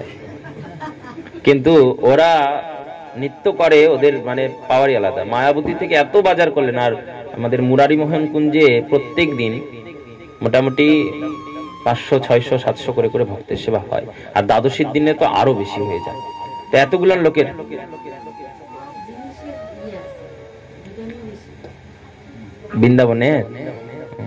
বৃন্দাবনের আলু খেয়ে দেখো একবার, একটুও জোর বল নাই, স্বাদ নাই, জল নোনা, জল খাওয়া যায় না। বৃন্দাবনের কি আছে বলো? শাস্ত্রে বললেন বৃন্দাবন ভগবান এমন ভাবে সৃষ্টি করে রেখেছেন প্রতিকূল ভাবে, যেখানে কেউ স্বাচ্ছন্দ্যে কেউ বসবাস করতে পারবেন না। কিন্তু একটা গুণ আছে, কেউ যদি বৃন্দাবনের মাটিকে আঁকড়ে ধরে থাকতে পারে, ওর জপ হোক না হোক, ওর সেবা পূজা যা কিছু হোক না হোক, ওই মাটিকে আঁকড়ে ধরে থাকলে পরেও তাই সাধনা করার ফল পাবে। বৃন্দাবন এমন দিব্য ভূমি, সব প্রতিকূল গো। মাটি ভালো না ওখানকার, জল ভালো না, জল খেতে পারবে না, কিনে না ছাড়া ওই জল কেউ খেতে পারবে না, আর খেলে পরেই শরীর খারাপ হয়ে যায়। সবজিগুলো তো জোর বল নেই, আলুগুলো তো মানে আলু সিদ্ধ মাখাবে। তো আমরা ছিলাম তো এই বছরটা গোটাটা 1 মাসের উপরে আমরা শাকার খেয়ে থাকলাম, তো আলুতেও জোর নেই, পেঁপেতেও জোর নেই, কোনো কিছুতে স্বাদ পাওয়া যায় না খাবারে। যেমন বাংলার টেস্ট ওটা পাবে না বৃন্দাবন, যেখানেই খাও। বৃন্দাবন কেন এটা বলে রাখি, সব জায়গাতেই খাও, বাংলার আমাদের খাবারের টেস্ট আলাদা। বাংলাকে তো ভজন রসিক বলা হয় না, ভোজনের রসিক আছে, সব খাবারের টেস্ট আছে, কিন্তু কর্ম করছে তারা।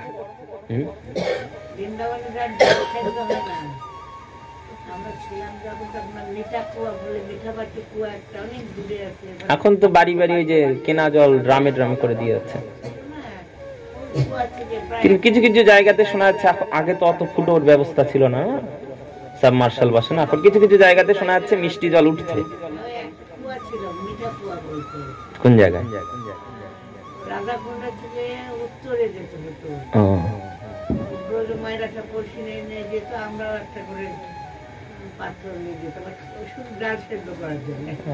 আর খাবার জল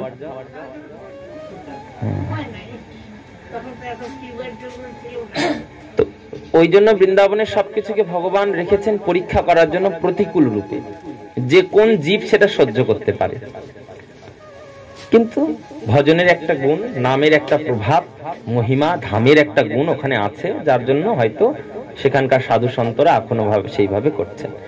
এবার ব্রতের সময় অম্বরীশ মহারাজের প্রায় প্রায় শেষ। অম্বরীশ মহারাজ দেখছেন আর এক্ষণিক কাল পার হয়ে গেলেই আমার ব্রতের পারণটা না করলে পারে। শাস্ত্রে বললেন একাদশী ব্রতটাও যেমন করা দরকার এই অন্ন ব্যঞ্জন ত্যাগ করে, তেমন আবার বিধি অনুযায়ী দ্বাদশীর দিন অবশ্যই অন্ন গ্রহণ করা কর্তব্য। অন্ন গ্রহণ করে এই ব্রতের আবার পারায়ণ করতে হয়। কিন্তু যদি সব আমার ব্যাগে ভরাই দিবে, কালকে ডিউ আছে, ভুলে গেলে নাকি সবাই? ছাওয়াল কালকে ডিউ গুলা কই?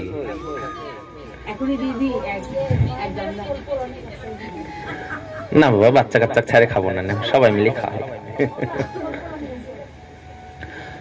শাস্ত্র বলছেন যে যেহেতু একাদশীতে অন্ন ব্যঞ্জন গ্রহণ করা হয় না, অন্ন তো বিশেষভাবেই না, তেমন দ্বাদশীর দিনে শাস্ত্র বলছেন যে অন্ন নিয়েই ব্রতের পালনটা করা কর্তব্য, অন্ন নিয়েই ব্রতটাকে পূর্ণ করতে হবে। কিন্তু বাড়িতে অতিথি এসেছে, অতিথিকে ছেড়ে যদি অন্ন নেয় তাহলে তো অম্বরীশের মহাপাপ হবে। তো বৈষ্ণবগণ একটা ব্যতিক্রম একটা সিদ্ধান্ত দিয়েছে, যদি অন্নতে অসক্ষম হও তাহলে ভগবানের চরণামৃত নিয়ে কিংবা তুলসী নিয়েও তুমি পালন করতে পারো, তাহলেও তোমার পালনের ফল হবে, পালনটা উপেক্ষা হবে না। এই সিদ্ধান্ত করে এক গণ্ডূষ একটু জল নিয়ে আচমনের বাড়ি নিয়ে শুধুমাত্র পালন করার জন্য যখন অম্বরীশ মহারাজ প্রস্তুত হয়েছেন, পালনের বিন্দু জল যেই মাত্র জিহ্বাতে দিয়েছেন, সঙ্গে সঙ্গে এসে দুর্বাসা ঋষি প্রবেশ করেছে। ক্ষিপ্ত উগ্র মূর্তি ধারণ করে, রক্তবর্ণ ধারণ করে ভৎসনা করতে শুরু করলেন অম্বরীশ মহারাজকে। দুরাচারী, পাপী, পাপিষ্ঠ, তোর এত বড় সাহস, আমি সাধু, তোর ঘরে সেবা নিতে এসেছি, তুই আমাকে ছেড়ে আগে পালন করছিস। অভিশাপ দিলাম। কি অভিশাপ দিলেন? তোর সমস্ত রাজ্য জ্বলে পুড়ে ছাই হয়ে যাবে। সঙ্গে সঙ্গে মাথা থেকে একটা জট ছিঁড়ে মাটিতে ফেললেন, সেখান থেকে একটা বিভৎস অসুরের সৃষ্টি হলো। অসুর সৃষ্টি হয়ে দুর্বাসাকে বলছেন, বলুন ঋষিবর, আমার প্রতি কি নির্দেশ? দুর্বাসা ঋষি বললেন, এক্ষুনি তুমি অম্বরীশ মহারাজকে বিনাশ করো, একে মেরে বিনাশ করে ফেলো। সেই অসুর যখন অম্বরীশ ঋষির দিকে ধাবিত হয়েছে, অম্বরীশ ঋষি তো মনে দুঃখিত, হায় রে, আমি সাধুর কাছে অপরাধ করে ফেললাম। করজোরে নত শিরে আছে, কিচ্ছু বলেননি, কিন্তু ভগবান সহ্য করতে পারলেন না তার ভক্তের লাঞ্ছনা। আরে ভগবানও পরে, ভগবানের কিছু কিছু জিনিসকে দায়িত্ব দেওয়া রয়েছে, যারা ভগবত ভক্তদেরকে রক্ষা করেন। তার মধ্যে সব থেকে উত্তম দায়িত্ব দিয়ে রেখেছেন সুদর্শন চক্রকে। সুদর্শন চক্রকে বলা হয় ভক্ত রক্ষক। ভক্তের যখন গ্লানি হয়, ভক্তের যখন কষ্ট হয়, ভগবানের নির্দেশ ছাড়াই সুদর্শন চক্র অঙ্গুলি থেকে বেরিয়ে চলে যায় তাকে বিনাশ করার জন্য। সেই অসুর তার দিকে ছুটে আসছেন অম্বরীশকে বিনাশ করার জন্য। অম্বরীশ নতশিরে আছেন যে প্রাণ গেলেও কিছু করার নেই, কেননা আমি অপরাধী, অপরাধ করে ফেললাম, সাধুকে ছেড়ে পালন করে আমার মহা অপরাধ হয়েছে, নতশিরে দুঃখিত হয়ে আছে। কিন্তু সুদর্শন চক্র সঙ্গে সঙ্গে এসে সেই অসুরকে একদম ছিন্ন বিচ্ছিন্ন টুকরো টুকরো করে একদম বিনাশ করে ফেলে। দুর্বাসার ঋষি দূর থেকে দেখছেন এটা স্বয়ং ভগবানের সুদর্শন চক্র। এবার সেই অসুরকে মেরে সুদর্শন চক্র অগ্রসর হচ্ছে দুর্বাসার দিকে। দুর্বাসা বলছে, আমার দিকে আসছে কেন রে বাবা চক্র? দুর্বাসা পিছচ্ছে, পিছাবে কত দিয়ে দৌড় পিছন দিকে। দৌড়াতে দৌড়াতে দৌড়াতে দৌড়াতে দেবরাজ ইন্দ্রের কাছে গিয়ে শরণ নিয়েছেন। দেবরাজ ইন্দ্র, আমাকে বাঁচাও। কি হয়েছে? সুদর্শন চক্র আমাকে বিনাশ করার জন্য ছুটছে। সুদর্শন চক্র কেন ছুটছে? সুদর্শন চক্র তো কখনো কোনো সাধুর উপরে কষ্ট দেয় না। কি করেছেন এমন? বলে কিছু করিনি, ওই অম্বরীশকে মারার জন্য না একটা অসুর সৃষ্টি করেছিলাম। বলে কি? অম্বরীশের মতন ভক্ত প্রাণ মহারাজকে আপনি মারার চেষ্টা করেছেন অসুর সৃষ্টি করে? আপনি এখান থেকে পালান, না হলে আমি বজ্র মারবো। সেখান থেকে পালিয়েছেন, দৌড় দিয়েছেন ব্রহ্মার কাছে। ব্রহ্মাকে বলছেন, ব্রহ্মদেব আমাকে বাঁচান, আমার পিছনে সুদর্শন চক্র। সুদর্শন চক্রের নাম ধরে বলছে এখান থেকে পালান। ওই সুদর্শন চক্রকে আমার আটকানোর সামর্থ্য নেই। কৈলাসে চলে গেছেন মহাদেবের কাছে, হে মহাদেব, হে মহেশ্বর, আপনি রক্ষা করুন, বাঁচান। আপনি না বাঁচালে সুদর্শন চক্র হয়তো আমাকে প্রাণে মেরে ফেলবে। মহাদেব বললেন, কি করেছো? অম্বরীশকে মারার জন্য আমি সুদর্শন চক্র পাঠিয়ে আমি একটা অসুর সৃষ্টি করেছিলাম আমার জটা থেকে। অম্বরীশের মতন ভক্তকে মারার জন্য আপনি অসুর সৃষ্টি করেছেন, পালান এখান থেকে, নাহলে আমিও ত্রিশূল মারবো। পালিয়েছেন কোথায়? একদম ভগবানের কাছে চলে গেছেন, যার চক্র এবার তার কাছে যাই। স্বয়ং গোলকপতি ভগবানের কাছে গিয়ে যখন শরণ নিয়েছেন, ভগবান বললেন, দুর্বাসা তুমি কি ভেবেছো আমার সুদর্শন বলে কি আমার কথা আর শুনবে? বললেন না, আমার সুদর্শনকে নির্দেশ দেওয়া রয়েছে, যদি আমার কোনো ভক্তের গ্লানি দেখেছো, আমি না বললেও, আমি না নির্দেশ দিলেও তুমি সেখানে গিয়ে আমার ভক্তের গ্লানিকে, আমার ভক্তের দুঃখকে নির্বাণ করবে। এর জন্য যদি কোনো সাধু ঋষি মহান ব্যক্তিত্ব সেখানে থাকে, তুমি তাকে সংহার করবে। দুর্বাসা বললেন যে ভুল হয়ে গেছে, এখন কি করব? বলেন যাও, যদি ক্ষমা চাইতে হয় তাহলে সেই অম্বরীশের কাছে যাও, সে বৈষ্ণব, তিনি চাইলে ক্ষমা করতে পারেন, আর ক্ষমা করলেই তোমার উদ্ধার হবে, না হলে আমি চাইলেও তোমাকে রক্ষা করতে পারবো না। ছুটে চলে এলেন, এসে অম্বরীশের চরণে পড়েছেন। অম্বরীশ মহারাজ সঙ্গে সঙ্গে তাকে তুলে ধরে বলছে, কি কাণ্ড, আপনি স্বয়ং সাধু ঋষি শ্রেষ্ঠ দুর্বাসা, আপনি আমার মতন একদম অধম ব্যক্তির চরণে পড়ছেন। হায় হায়, আপনাদের স্থান তো চরণে না, আপনাদের স্থান আমাদের শিরে, আপনাদের চরণ আমরা শিরে ধারণ করি।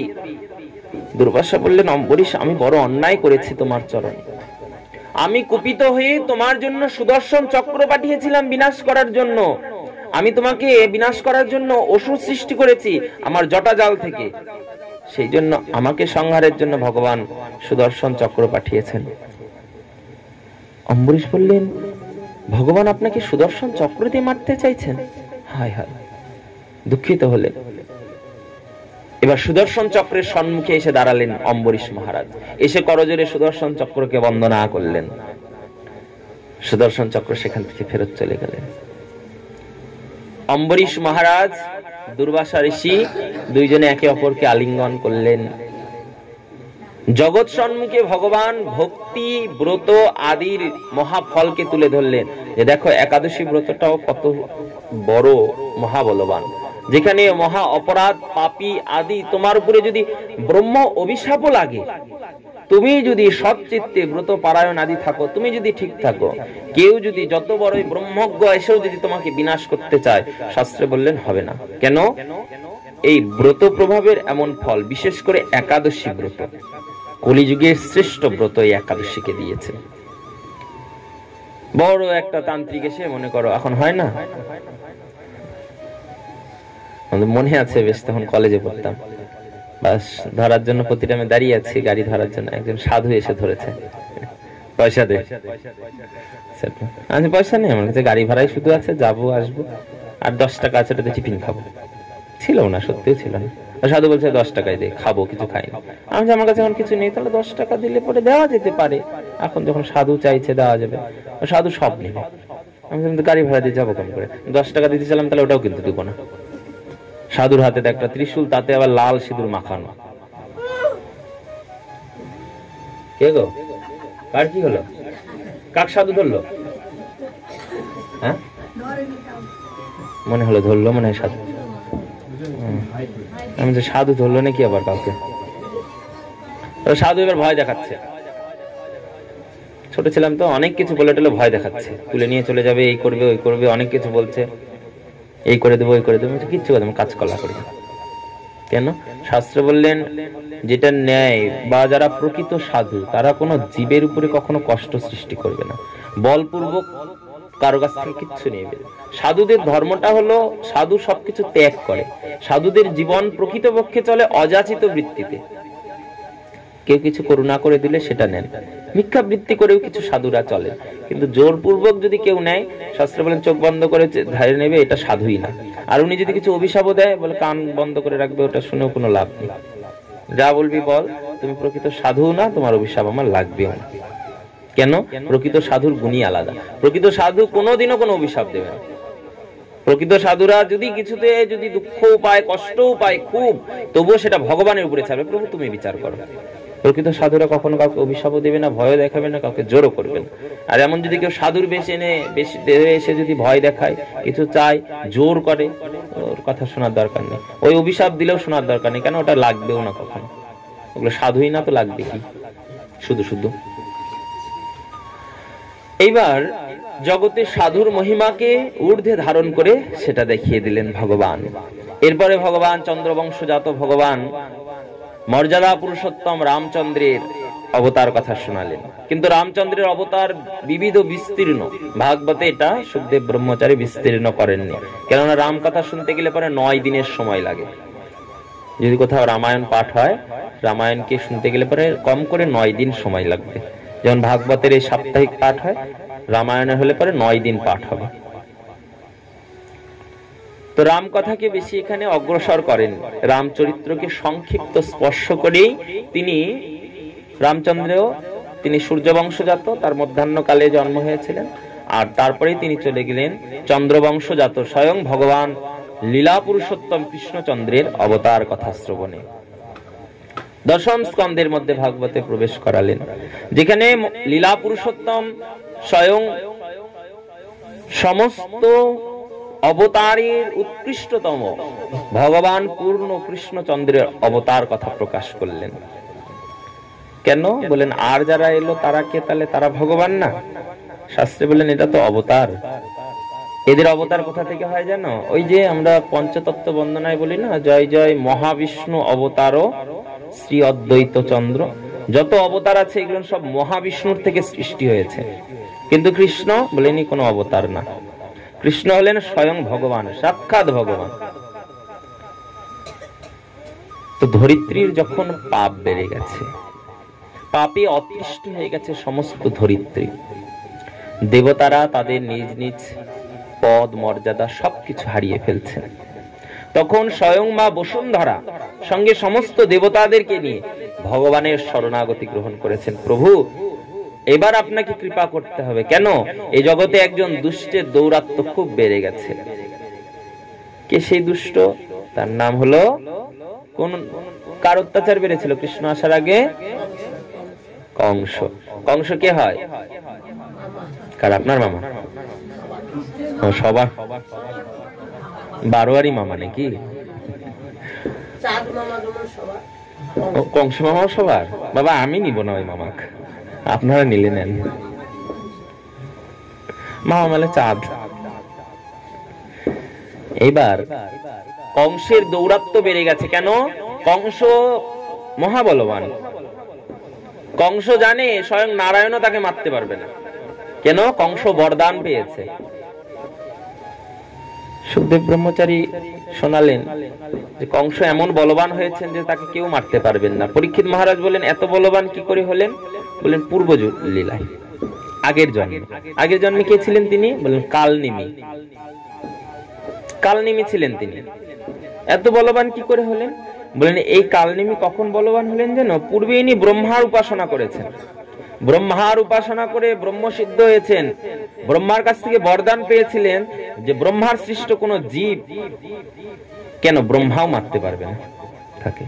ব্রহ্মা বা ব্রহ্মার সৃষ্ট কেউ তাকে মারতে পারবেন না। কেন? কালনিমি জানতেন ব্রহ্মাই তো সৃষ্টিকর্তা, তার উপরে কেউ নেই। তো যখন দেবতার অসুরদের সংগ্রাম হয়েছিল সমুদ্র মন্থনের পরে, সমস্ত অসুরদেরকে দেবতারা প্রতিহত করলেও কালনিমির সঙ্গে কেউ পারছিলেন না। তখন সবাই মিলে ভগবান নারায়ণের শরণাপন্ন হলেন। ভগবান নারায়ণ এসে কালনিমির সঙ্গে মহাযুদ্ধ শুরু করলেন। যুদ্ধে প্রতিহত হয়ে ভূমিতে যখন পতিত হয়েছে, তখন কালনিমি বলছেন, এটা কি করে হলো? আমি তো ব্রহ্মার দ্বারা বর পেয়েছি যে ব্রহ্মার সৃষ্ট কোন জীব কিংবা স্বয়ং ব্রহ্মাও আমাকে মারতে পারবেন, তাহলে আপনি আমাকে কি করে মারছেন? নারায়ণ বলেন, মূর্খ, আমি তোকে যে ব্রহ্মা বর দিয়েছে, আমি সেই ব্রহ্মার বাপ। ব্রহ্মা আমাকে সৃষ্টি করেনি, আমি ব্রহ্মাকে সৃষ্টি করেছি। কালনিমি শুনে ফেললেন, আচ্ছা, তার মানে ব্রহ্মার থেকেও বড় পোস্টে একজন আছে, তিনি হলেন এই নারায়ণ, তিনি সবার উপরে, তাই তো? আচ্ছা বেশ, ব্রহ্মাকেও সৃষ্টি করেছেন তিনি, সৃষ্টির আদি পিতা। ভগবান তাকে মেরে ফেললেন কালনিমিকে। কিন্তু কি শোনা গেল যে শুক্রাচার্য তাদেরকে নিয়ে গিয়ে মৃত সঞ্জীবনী বিদ্যার দ্বারা আবার বাঁচিয়ে তুলেছেন। এবার কালনিমি তপস্যা শুরু করলেন। কার? নারায়ণের। কঠোর তপস্যা করে নারায়ণের থেকে বরদান নিলেন। কি? ব্রহ্মা তো দূরের কথা, ব্রহ্মা সৃষ্ট জীব তো দূরের কথা, স্বয়ং আপনি নারায়ণও যেন আমাকে না মারতে পারেন, এই রকম বরদান করুন। নারায়ণ বললেন, কঠোর তপস্যা করেছ, বরদান তো করতেই হবে, কিন্তু এই লীলায় না, এই জন্মে না। এই জন্মে তুমি মারা যাবে, আগামী জন্মে তোমাকে আমি বা ব্রহ্মা সৃষ্ট কোন জীব কেউ তোমাকে মারতে পারবে না। এই কালনিমি পরের লীলায় হয়ে এসেছেন কংস। এত দুরাচারী, এত অত্যাচারী হয়ে গেছেন কেন? তিনি জানেন আরে বাবা, নারায়ণও আমার সঙ্গে আর পারবে না, কারণ আমি অজেয় হয়ে গেছি, অমর হয়ে গেছি। খুব খুশি, চতুর্দিকে তার দৌরাত্ম্য বেড়ে গেল। মাতা বসুন্ধরা সেই অত্যাচার আর সহ্য করতে পারলেন না। এত জীব হত্যা, এত প্রাণী রক্তে ধরিত্রী মা তাপিত হতে শুরু করলো। তখন ভগবান নারায়ণের কাছে সবাই মিলে শরণ গ্রহণ করলেন। বসুন্ধরা মা সমস্ত দেবতাদেরকে, ঋষিদেরকে নিয়ে গিয়ে অনুরোধ করলেন, প্রভু এবার আপনি কৃপা করুন। ব্রহ্মা স্তুতি করলেন, হে ব্রহ্মদেব আপনি কৃপা করুন। ব্রহ্মা, বসুন্ধরা, শিব, নারদ, ইন্দ্র, ধ্রুব, যত দেবতাগণ, বরুণ, অগ্নি আদি যারা যারা আছে সবাই মিলে গেছে, গিয়ে প্রার্থনা করছেন, প্রভু আপনি কৃপা করুন। আপনি যদি এই কংসকে প্রতিহত না করেন, এর অত্যাচার এত বাড়ছে, ধরাভূমিতে কোন সাধুদের, কোন ভক্তদের, কোন বৈষ্ণবদের আর চিহ্ন থাকবে না। ধরিত্রী মা এই অত্যাচার সহ্য করতে পারছেন না, ধরিত্রী মাও এসে স্তব করছেন, দেখুন প্রভু। নারায়ণ বলছেন, কিন্তু আমি তো কংসকে মারতে পারবো না। কেন? কংসকে বরদান দেওয়া আছে যে এই লীলায় আমি কংসকে মারতে পারবো না। সবাই বলে হাই হাই, স্বয়ং নারায়ণ যদি না পারে, তাহলে তো এই কংসের অত্যাচারে দেবতারাও ভাবছে আমরাও আর কেউ প্রাণে বাঁচবো না।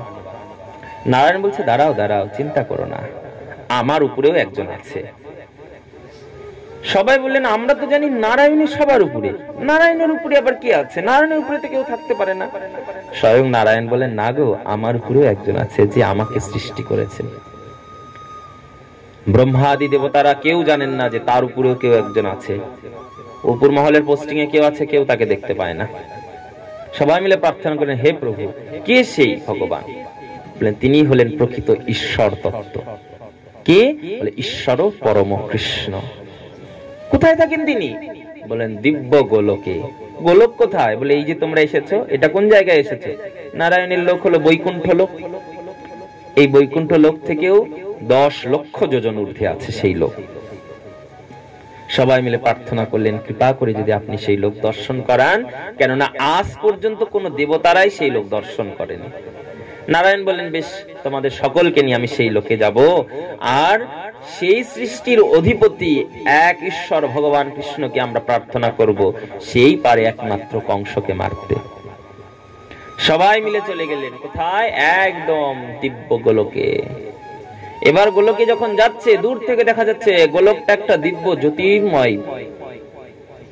কাছে গিয়ে দেখা যাচ্ছে গোলকটা কেমন, মনে হচ্ছে সহস্র সহস্র ব্রহ্মাণ্ডের মধ্যে ঢুকে যাবে। এত বড় একটা দিব্য জ্যোতির্ময় লোক, দেবতারা উপর থেকে দেখছেন। এবার যখন গোলকের কাছে আসছেন, কি দেখছেন? গোলক ভূমির চতুর্দিকে একটি শ্বেত বর্ণের সর্প বেরি করে আছেন। তার আবার অনেক অনেক ফণা, অনেক ফণা বিস্তার করে আছেন। কে? বলে অনন্তনাগ স্বয়ং। স্বয়ং অনন্তনাগ চতুর্দিকে ফণা বিস্তার করে গোলককে পাহারা দিচ্ছে। তার চতুর্দিকে আবার একটা নদী আছে, যার নাম বিরজা নদী। কেমন এই নদী? বলেন, মনে হচ্ছে অনেকগুলো সাগরকে, সমুদ্রকে এর মধ্যে প্রবেশ করানো যাবে। বিশাল বিরজা নদী, তার মধ্য দিয়ে অনন্ত বিস্তীর্ণ, ফণা বিস্তীর্ণ অনন্ত নাগ পাহারা দিচ্ছেন। ভগবান নারায়ণ সমস্ত দেবতাদেরকে নিয়ে ভিতরে প্রবেশ করলেন। কেউ গোলকে যাবে নাকি? হ্যাঁ, কেউ যাবেন গোলকে? তাহলে নিয়ে যাব, না হলে সরাসরি ভগবানকে নিয়ে চলে আসবো, আর নিয়ে যাওয়ার কিছু নেই। কেউ যাবেন? তাহলে চলুন একটু মানসিক ভাবে গোলক দর্শন করে আসি, গোলকের মধ্যে প্রবেশ করি। এটা ছিল গোলকের বাইরের স্ট্রাকচারটা। চতুর্দিকে বিরজা নদী বেরি হয়ে আছে, আর অনন্তনাগ ফণা বিস্তার করে প্রাচীর হয়ে আছেন গোলকের। এবার ভিতরে প্রবেশ করলেন স্বয়ং ভগবান নারায়ণ, তার সমস্ত দেবতাদেরকে নিয়ে প্রবেশ করেছেন ভিতরে। ভিতরে কি দেখছেন? সুন্দর সুন্দর বৃক্ষ, লতা, গুল্ম আদি ঝুলছে। বৃক্ষগুলো কেমন? বলে দিব্য জ্যোতির্ময় বৃক্ষ, অর্থাৎ গাছের লতা, পাতা, ফুল থেকে জ্যোতি বেরোচ্ছে, যেই ফুল বা পাতা ভুলোকে কখনো কল্পনাও করা যায় না। অপূর্ব সুন্দর জ্যোতির্ময় সেই লোক। এবার এত সুন্দর সুন্দর বৃক্ষ দেখে দেবতারা খুব খুশি। এত সুন্দর লোক, বলেন স্বর্গেও তেমন বৃক্ষলতা নেই, বলে এটা সবার ঊর্ধ্বে, এর সঙ্গে কোনো লোকের তুলনা হয় না। এবার সেই বন গাছপালা পেরিয়ে ভিতরে যেতেই দেখছেন এক বিশাল পর্বত বেরিয়ে হয়ে আছেন। পর্বতটা হলেন গিরি গোবর্ধন পর্বত। গোল হয়ে চতুর্দিকে গোলক, গোলক ভূমিতে গোল হয়ে সেই পর্বত বেরিয়ে হয়ে আছে, মানে এটা দ্বিতীয় স্ট্রাকচারের বর্ডার। গিরি গোবর্ধন পাহারা দিচ্ছে, ঘিরে আছে। এবার ওই গিরি গোবর্ধন যখন পেরিয়ে পার হয়েছেন, দেখছেন অনেকগুলো বন, শত শত বন, তাল বন, তমাল বন, আম বন, জাম বন, কাঁঠাল বন, এমন কোন বন নেই যেই বন সেখানে নেই। শত সহস্র বনভূমি। সেগুলোকে পার করে যখন ভিতরে প্রবেশ করেছেন, দেখছেন কোটি কোটি গোধেনু চারিত হচ্ছে, হাজার হাজার গোপ রাখালগণ সেখানে গোচারণ করছে। দিব্য বিশাল গোষ্ঠভূমি, অনেক অনেক গোচারিত হচ্ছে, গোলকে গরু আছে, রাখালেরা আছে, গোচারণ করছেন, সবাই মিলে গোচারণ করছেন। গোধেনু কত আছে? বলে কোটি কোটি সংখ্যায় গোধেনু। আর রাখালেরা বলে হাজার হাজার। কারা? এই যে সেদিন বলা হলো না, মানসিক ভাবে লীলা শ্রবণ করো। ভাগবত কথা পরীক্ষিতকে বলে তুমি যদি স্মরণ করতে পারো, পরীক্ষিত এই যে যারা যারা স্মরণ করেছে গোষ্ঠ লীলা করে মৃত্যুবরণ করেছে, তারা কোথায় যাবে? হয়তো গোষ্ঠ বিহারে তারা রাখাল হয়ে গরু চড়াই বেড়াচ্ছে। হাজার হাজার রাখালেরা সেখানে চালাচ্ছে, যারা লীলা স্মরণে দেহ ত্যাগ করেছে। এবার সেই গোষ্ঠভূমিকে পেরিয়ে যখন অগ্রসর হয়েছেন, এবার গোলকের মুখ্য দ্বার, সেই দ্বারে একজন দ্বারপালিকা বসে রয়েছেন। বৈকুণ্ঠের দ্বারপালকে? বৈকুণ্ঠের জয় বিজয়। আর গোলকে কিন্তু দ্বারপাল নেই, দ্বারপালিকা আছে, যার নাম হলো শতচন্দ্রাননা। অর্থাৎ যার মুখ থেকে মনে হয় শত চন্দ্রের শোভা বেরোয়, এমন দিব্য রূপময় তিনি। তিনি এসে জিজ্ঞাসা করলেন, তোমরা কারা? ভগবান নারায়ণ বলেন, আমি নারায়ণ, ইনি ব্রহ্মা, ইনি ইন্দ্র। শতচন্দ্রাননা বললেন, তোমরা কোন নারায়ণ, কোন ইন্দ্র? কেন গোলক সবার উপরে, এরকম অনন্ত ব্রহ্মাণ্ড আছে।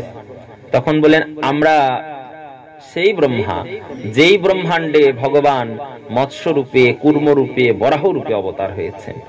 আমরা সেই ব্রহ্মাণ্ড থেকে এসেছি, যেই ব্রহ্মাণ্ডে ভগবান বামন দেব রূপে অবতার করেছেন।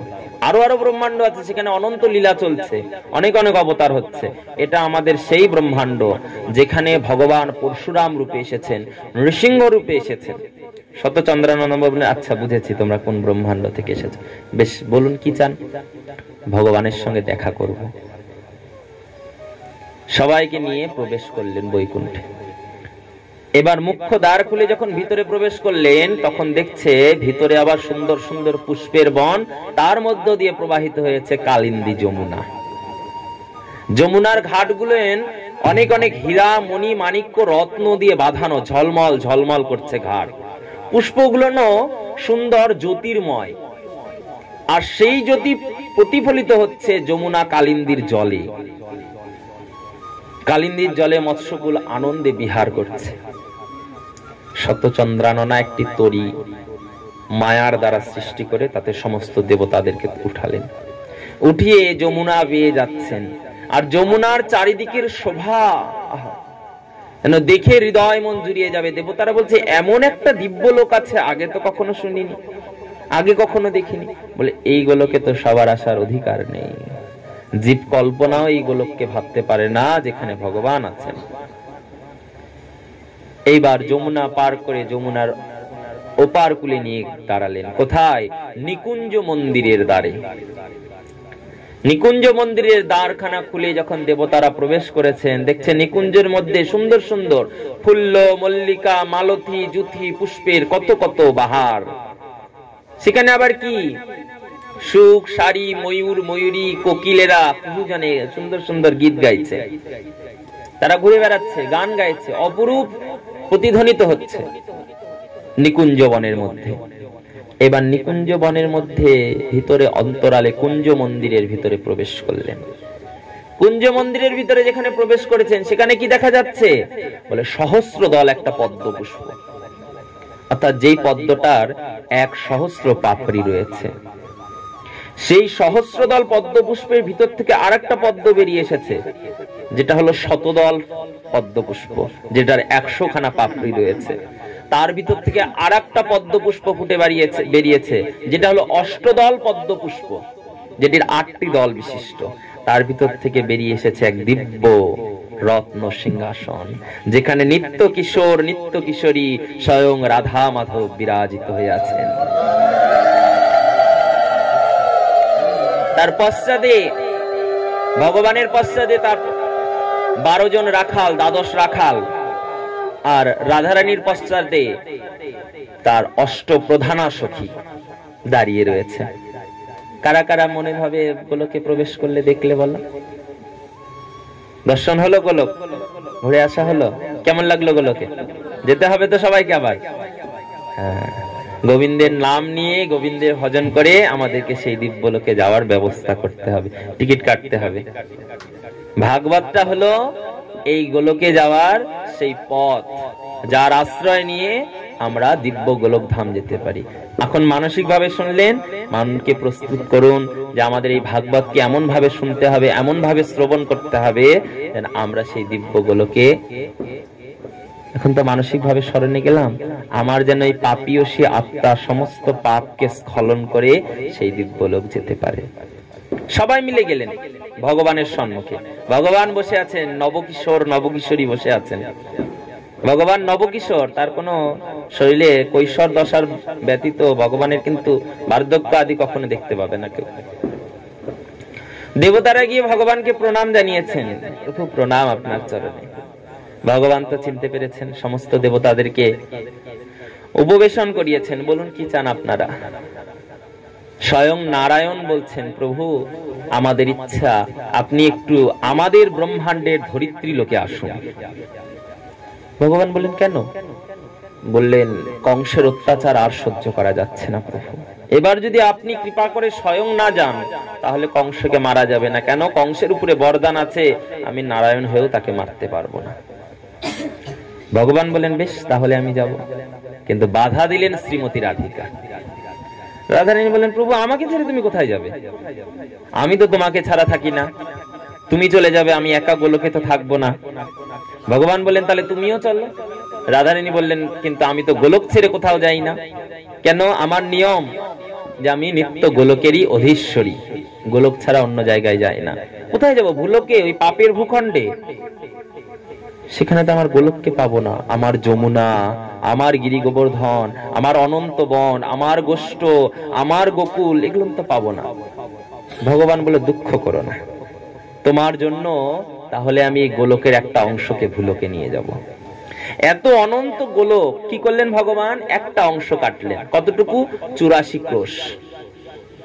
দিব্য গোলকের 84 ক্রোশকে নিয়ে এসে আমাদের ভুলোকে এনে আমাদের ভারত ভূমিতে এসে স্থাপন করালেন।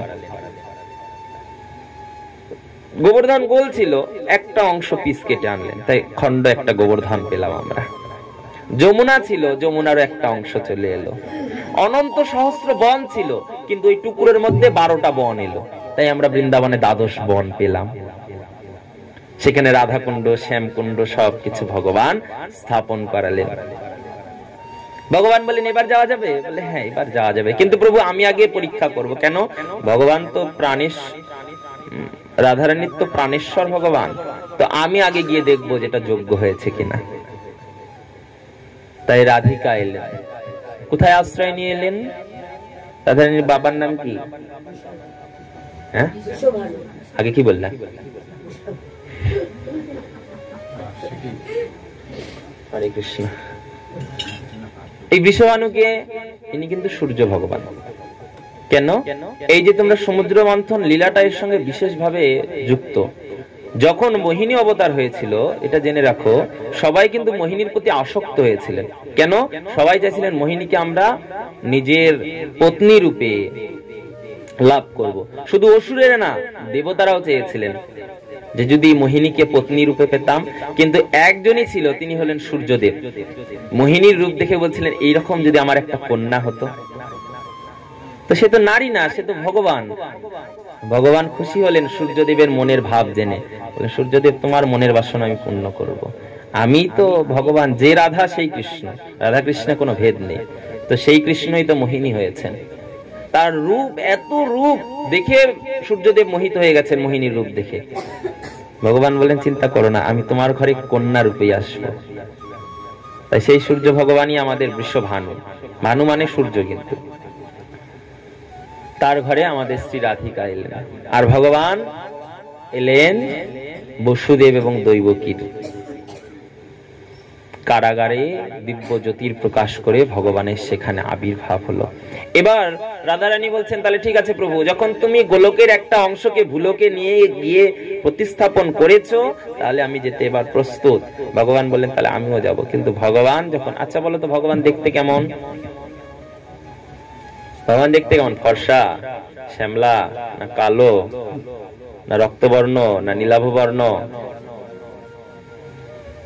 কলিযুগ, দাপর যুগের কৃষ্ণ কেমন সেটা বল। শ্যামবর্ণ। আর কেউ কেউ দেখনি কৃষ্ণকে? ঘুমাই গেল নাকি সবাই? হরে কৃষ্ণ।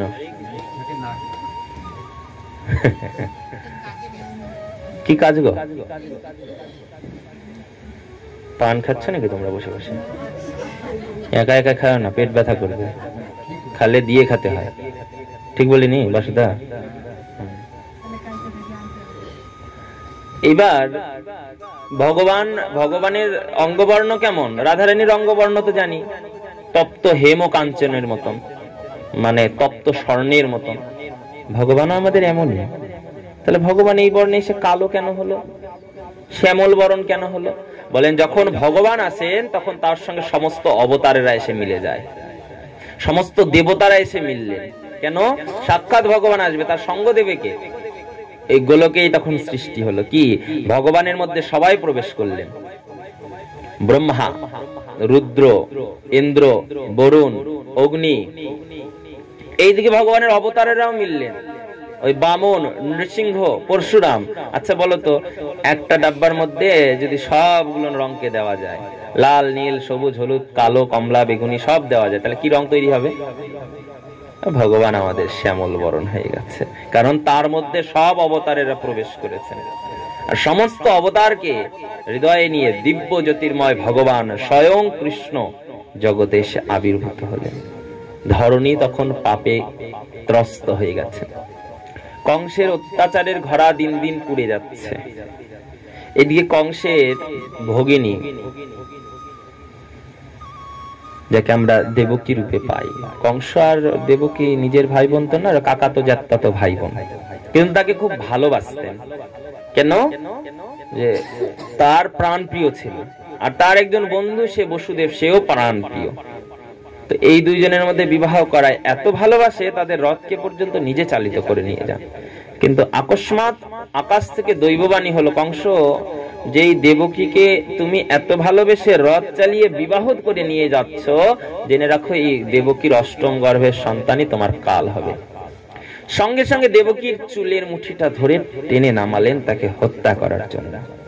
কিন্তু বসুদেব চরণে পড়ে বিনীত নিবেদন করে অনুরোধ করলেন, কংস, তোমার ভগিনীতে তোমার শত্রু না, শত্রুর অষ্টম গর্ভের সন্তান। আকাশবাণী যখন হয়েছে তা তো মানতে হবে, তো তুমি তোমার ভগিনীকে মেরো না।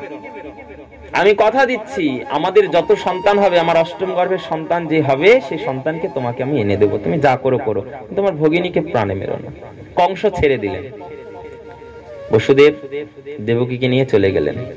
কিন্তু দেবতারা দেখছেন, বাবা, এখানে যদি ভগবানের তো আবির্ভাব হওয়ার কথা আছে কংসের কারাগারের মধ্যে, এইভাবে তো হবে না।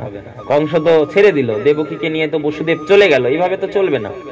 তাই দেবতারা যুক্তি করে পাঠিয়ে দিলেন স্বয়ং নারদকে। নারদ এসে বলছেন, কি ব্যাপার কংস, শুনলাম তোমার কালের নাকি নির্ঘণ্ট বেঁধে গেছে। কংসকে একটা পরশুরাম একটা ধনুক দিয়েছে, যেই ধনুরকে ভঙ্গ করতে পারবে সেই তার কাল হবে। তো সেটাকে খুব সুন্দরভাবে যত্ন করে রেখে দিয়েছেন। সেটা নিয়ে যজ্ঞ আদি হয়, বছর বছর মেলাও বসে। কংস বলে, হ্যাঁ, আমার ভগ্নীর অষ্টম গর্ভের সন্তানই নাকি আমার কাল হবে, এটা আকাশবাণীতে শুনেছি। বলে, তাহলে তোমার ভগিনীটা কোথায়? বললেন, ওর স্বামীর ঘরে। স্বামীর ঘরে? কালের জননীকে কেউ এইভাবে ক্ষমা করে ছেড়ে দিয়ে রাখে? বলে, না না, বসুদেব আমাকে কথা দিয়েছে তার অষ্টম গর্ভের সন্তান আমাকে দিয়ে যাবে। বলে, ও কথা দিয়েছে। এই জগতে কে কার কথা রাখে? বলিকে দেখেও তো মনে হয়েছিল খুব ভালো, বলিও তো সন্তুষ্ট হয়েছিল বামন দেবের রূপ দেখে। দেখলে বামন কি করে ছলনা করলো বলিকে। তুমি বিষ্ণুর মায়া জানো না? তুমি ক্ষমা করে ওদেরকে ছেড়ে দিয়ে রেখো না। অষ্টম গর্ভের সন্তান, এখন সামনে দিক থেকে অষ্টম গুনবে না পিছন থেকে অষ্টম গুনবে, নাকি মাঝখানে গিয়ে অষ্টম ফেলাবে, কি করে জানবে? আর সেটাই যে অষ্টম গর্ভের সন্তান সেটাও কি করে বুঝবে? তাহলে কংস বলছেন, তাহলে কি করব গুরুদেব? কংসের আবার গুরুদেব নারদ। নারদ ভালো বুদ্ধি দেয় না জগতে, খুবই ভালো বুদ্ধি, সবার একদম মিল ঘটিয়ে দেয়। কি করব গুরুদেব? কংস নারদ বলছে, আমি কেন বলবো যে তুমি দেবকী আর বসুদেবকে ধরে নিয়ে গিয়ে কারাগারের মধ্যে ঢুকিয়ে রাখো? আমি কেন বলবো যে তুমি ওই বসুদেবের হাতে পায়ে শিকল বেঁধে মুখের উপরে পাথর দিয়ে রাখো? আমি কেন বলবো ওই কারাগারে 7টা দরজা লাগিয়ে প্রহরী বসিয়ে দাও, যেন কিছুতেই ওখানে আলো বাতাস কিছু প্রবেশ না করতে পারে? আমি কেন বলবো? তখন বলবে না নারদ খারাপ। কংস বললেন, ঠিকই বলেছ, আপনি না বললে আমি বুঝে গেছি কি করতে হবে। নারদ বলছেন, সেটাই, আমি কিন্তু ওগুলো কিছু বলি না। কংস তাই করলেন। দেবকী আর বসুদেবকে নিয়ে এসে কালকুঠরির মধ্যে ফেললেন। 7টা দরওয়াজা দিয়ে তাতে পাহারা বসিয়ে দিলেন। বসুদেবের হাতে পায়ে শিকল বেঁধে দিলেন, দিয়ে তাকে সেখানে আটকিয়ে রাখলেন। এইদিকে দেবকীর এক এক করে গর্ভ প্রকাশ হচ্ছে, আর কংসের অনুচরেরা গিয়ে গিয়ে খবর দিচ্ছে। খবর পাওয়া মাত্র কংস এসে নিজে হাতে তাদেরকে বিনাশ করছেন। এক এক করে 6টা গর্ভ হয়ে গেল, 6টাকেই মেরে ফেলেছে। 7ম গর্ভে শঙ্কর্ষণ এসেছিলেন, কিন্তু সেটাকে রোহিণী মায়ের গর্ভে সঞ্চার করা হয়েছে, সেই জন্য সেই গর্ভের বিনাশ করতে পারেননি। 8ম গর্ভে এবার ভগবান আসবেন। কি সময় দেখো, স্বর্গ থেকে দেবতারা এসে কারাগারের চতুর্দিকে স্তবস্তুতি করছে। কেন? এবার ভগবানের আসার সময় হচ্ছে। দেবকী আর বসুদেব রাতের বেলা একই সঙ্গে একটা স্বপ্ন দেখলেন। কি দেখলেন? তাদের কারাগারের মধ্যে একটা দিব্য জ্যোতির প্রকাশ হয়েছে, আর সেই জ্যোতিটা উপরে সপ্ত প্রদক্ষিণ করে দেবকীর গর্ভের মধ্যে সঞ্চারিত হয়। এই স্বপ্ন দেখে দেবকীর ঘুম ভেঙে গেছে। দেবকী যখন উঠে বসেছেন, সঙ্গে সঙ্গে বসুদেবের ঘুম ভেঙে গেছে। স্বপ্ন দেখেছেন, স্বামীকে জানালেন, স্বামী এরকম স্বপ্ন দেখলাম। বসুদেব বলছেন, আমিও একই স্বপ্ন দেখলাম। দুইজনে যখন একসঙ্গে একই স্বপ্ন দেখেছেন, দেবকী আর বসুদেব বুঝে নিলেন এটা ভগবত কৃপার প্রকাশ, তাই জন্য আমরা একই সঙ্গে একই স্বপ্ন দেখেছি। তো বললেন, দেবকী, নিশ্চিত তোমার গর্ভ আলো করে সাক্ষাৎ ভগবানের অংশ আসবে গো, না হলে এই জ্যোতি কেন এলো? তাই খুব যত্ন করে বসুদেব বহু স্তব স্তুতি করে সেই গর্ভকে রক্ষা করে রাখলেন। এইবার উত্তম সময়, ভগবানের আসার সময় হয়ে যাচ্ছে। ধরিত্রী মা আনন্দিত। কেন? এবার ভগবানের চরণ ধরিত্রী স্পর্শ করবে। শ্রাবণ চলে এসেছে। শ্রাবণ শুধু হাবুডুবু হাবুডুবু খাচ্ছে, ভরা শ্রাবণ। ঝড় বৃষ্টি বইছে, জল বইছে, নদী গঙ্গা যমুনায় স্রোত বইছে। খুব আনন্দ শ্রাবণের মনে, যে এইবার মনে ভগবান আসবে, সময় হয়ে গেছে। কিন্তু শ্রাবণে এলেন না ভগবান। কৃপা করলেন কাকে? ভাদ্রকে। বলে, ভাদ্রকে সবাই হেলা করে না, তো ভাদ্রকেই কৃপা করলেন ভগবান। ভাদ্র মাস, কৃষ্ণপক্ষ, অষ্টমী তিথি, অভিজিৎ মুহূর্ত, রোহিণী নক্ষত্র, সবকিছু ঠিক রেখে ভগবান আবির্ভাব হলেন। দিব্য কংসের কারাগারে ভগবান চতুর্ভুজ নারায়ণ মূর্তি ধারণ করে সেখানে এসেছেন।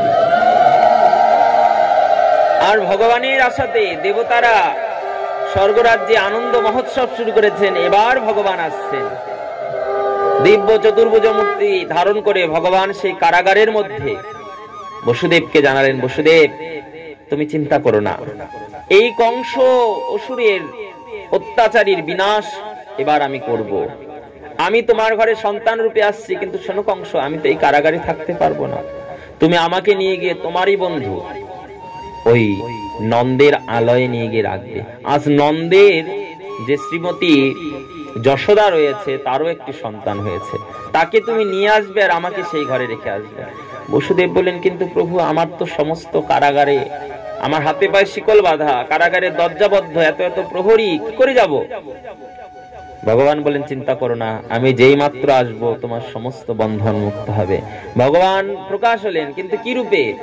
ওই চতুর্ভুজ রূপে হয়েছেন। বসুদেব বলেন প্রভু আপনি এই রূপে প্রকাশ হলে পরে লীলা কি করে হবে? ভগবান তার দুইটি হাত সংবরণ করলেন। ভগবান বলেন আমি তো চতুর্ভুজ রূপেই ধরাভূমিতে লীলা করেছি, আমি গোলকে কৃষ্ণ মুরলীধারী, কিন্তু এই ব্রহ্মাণ্ডে তো আমি চতুর্ভুজ নারায়ণ রূপেই আছি।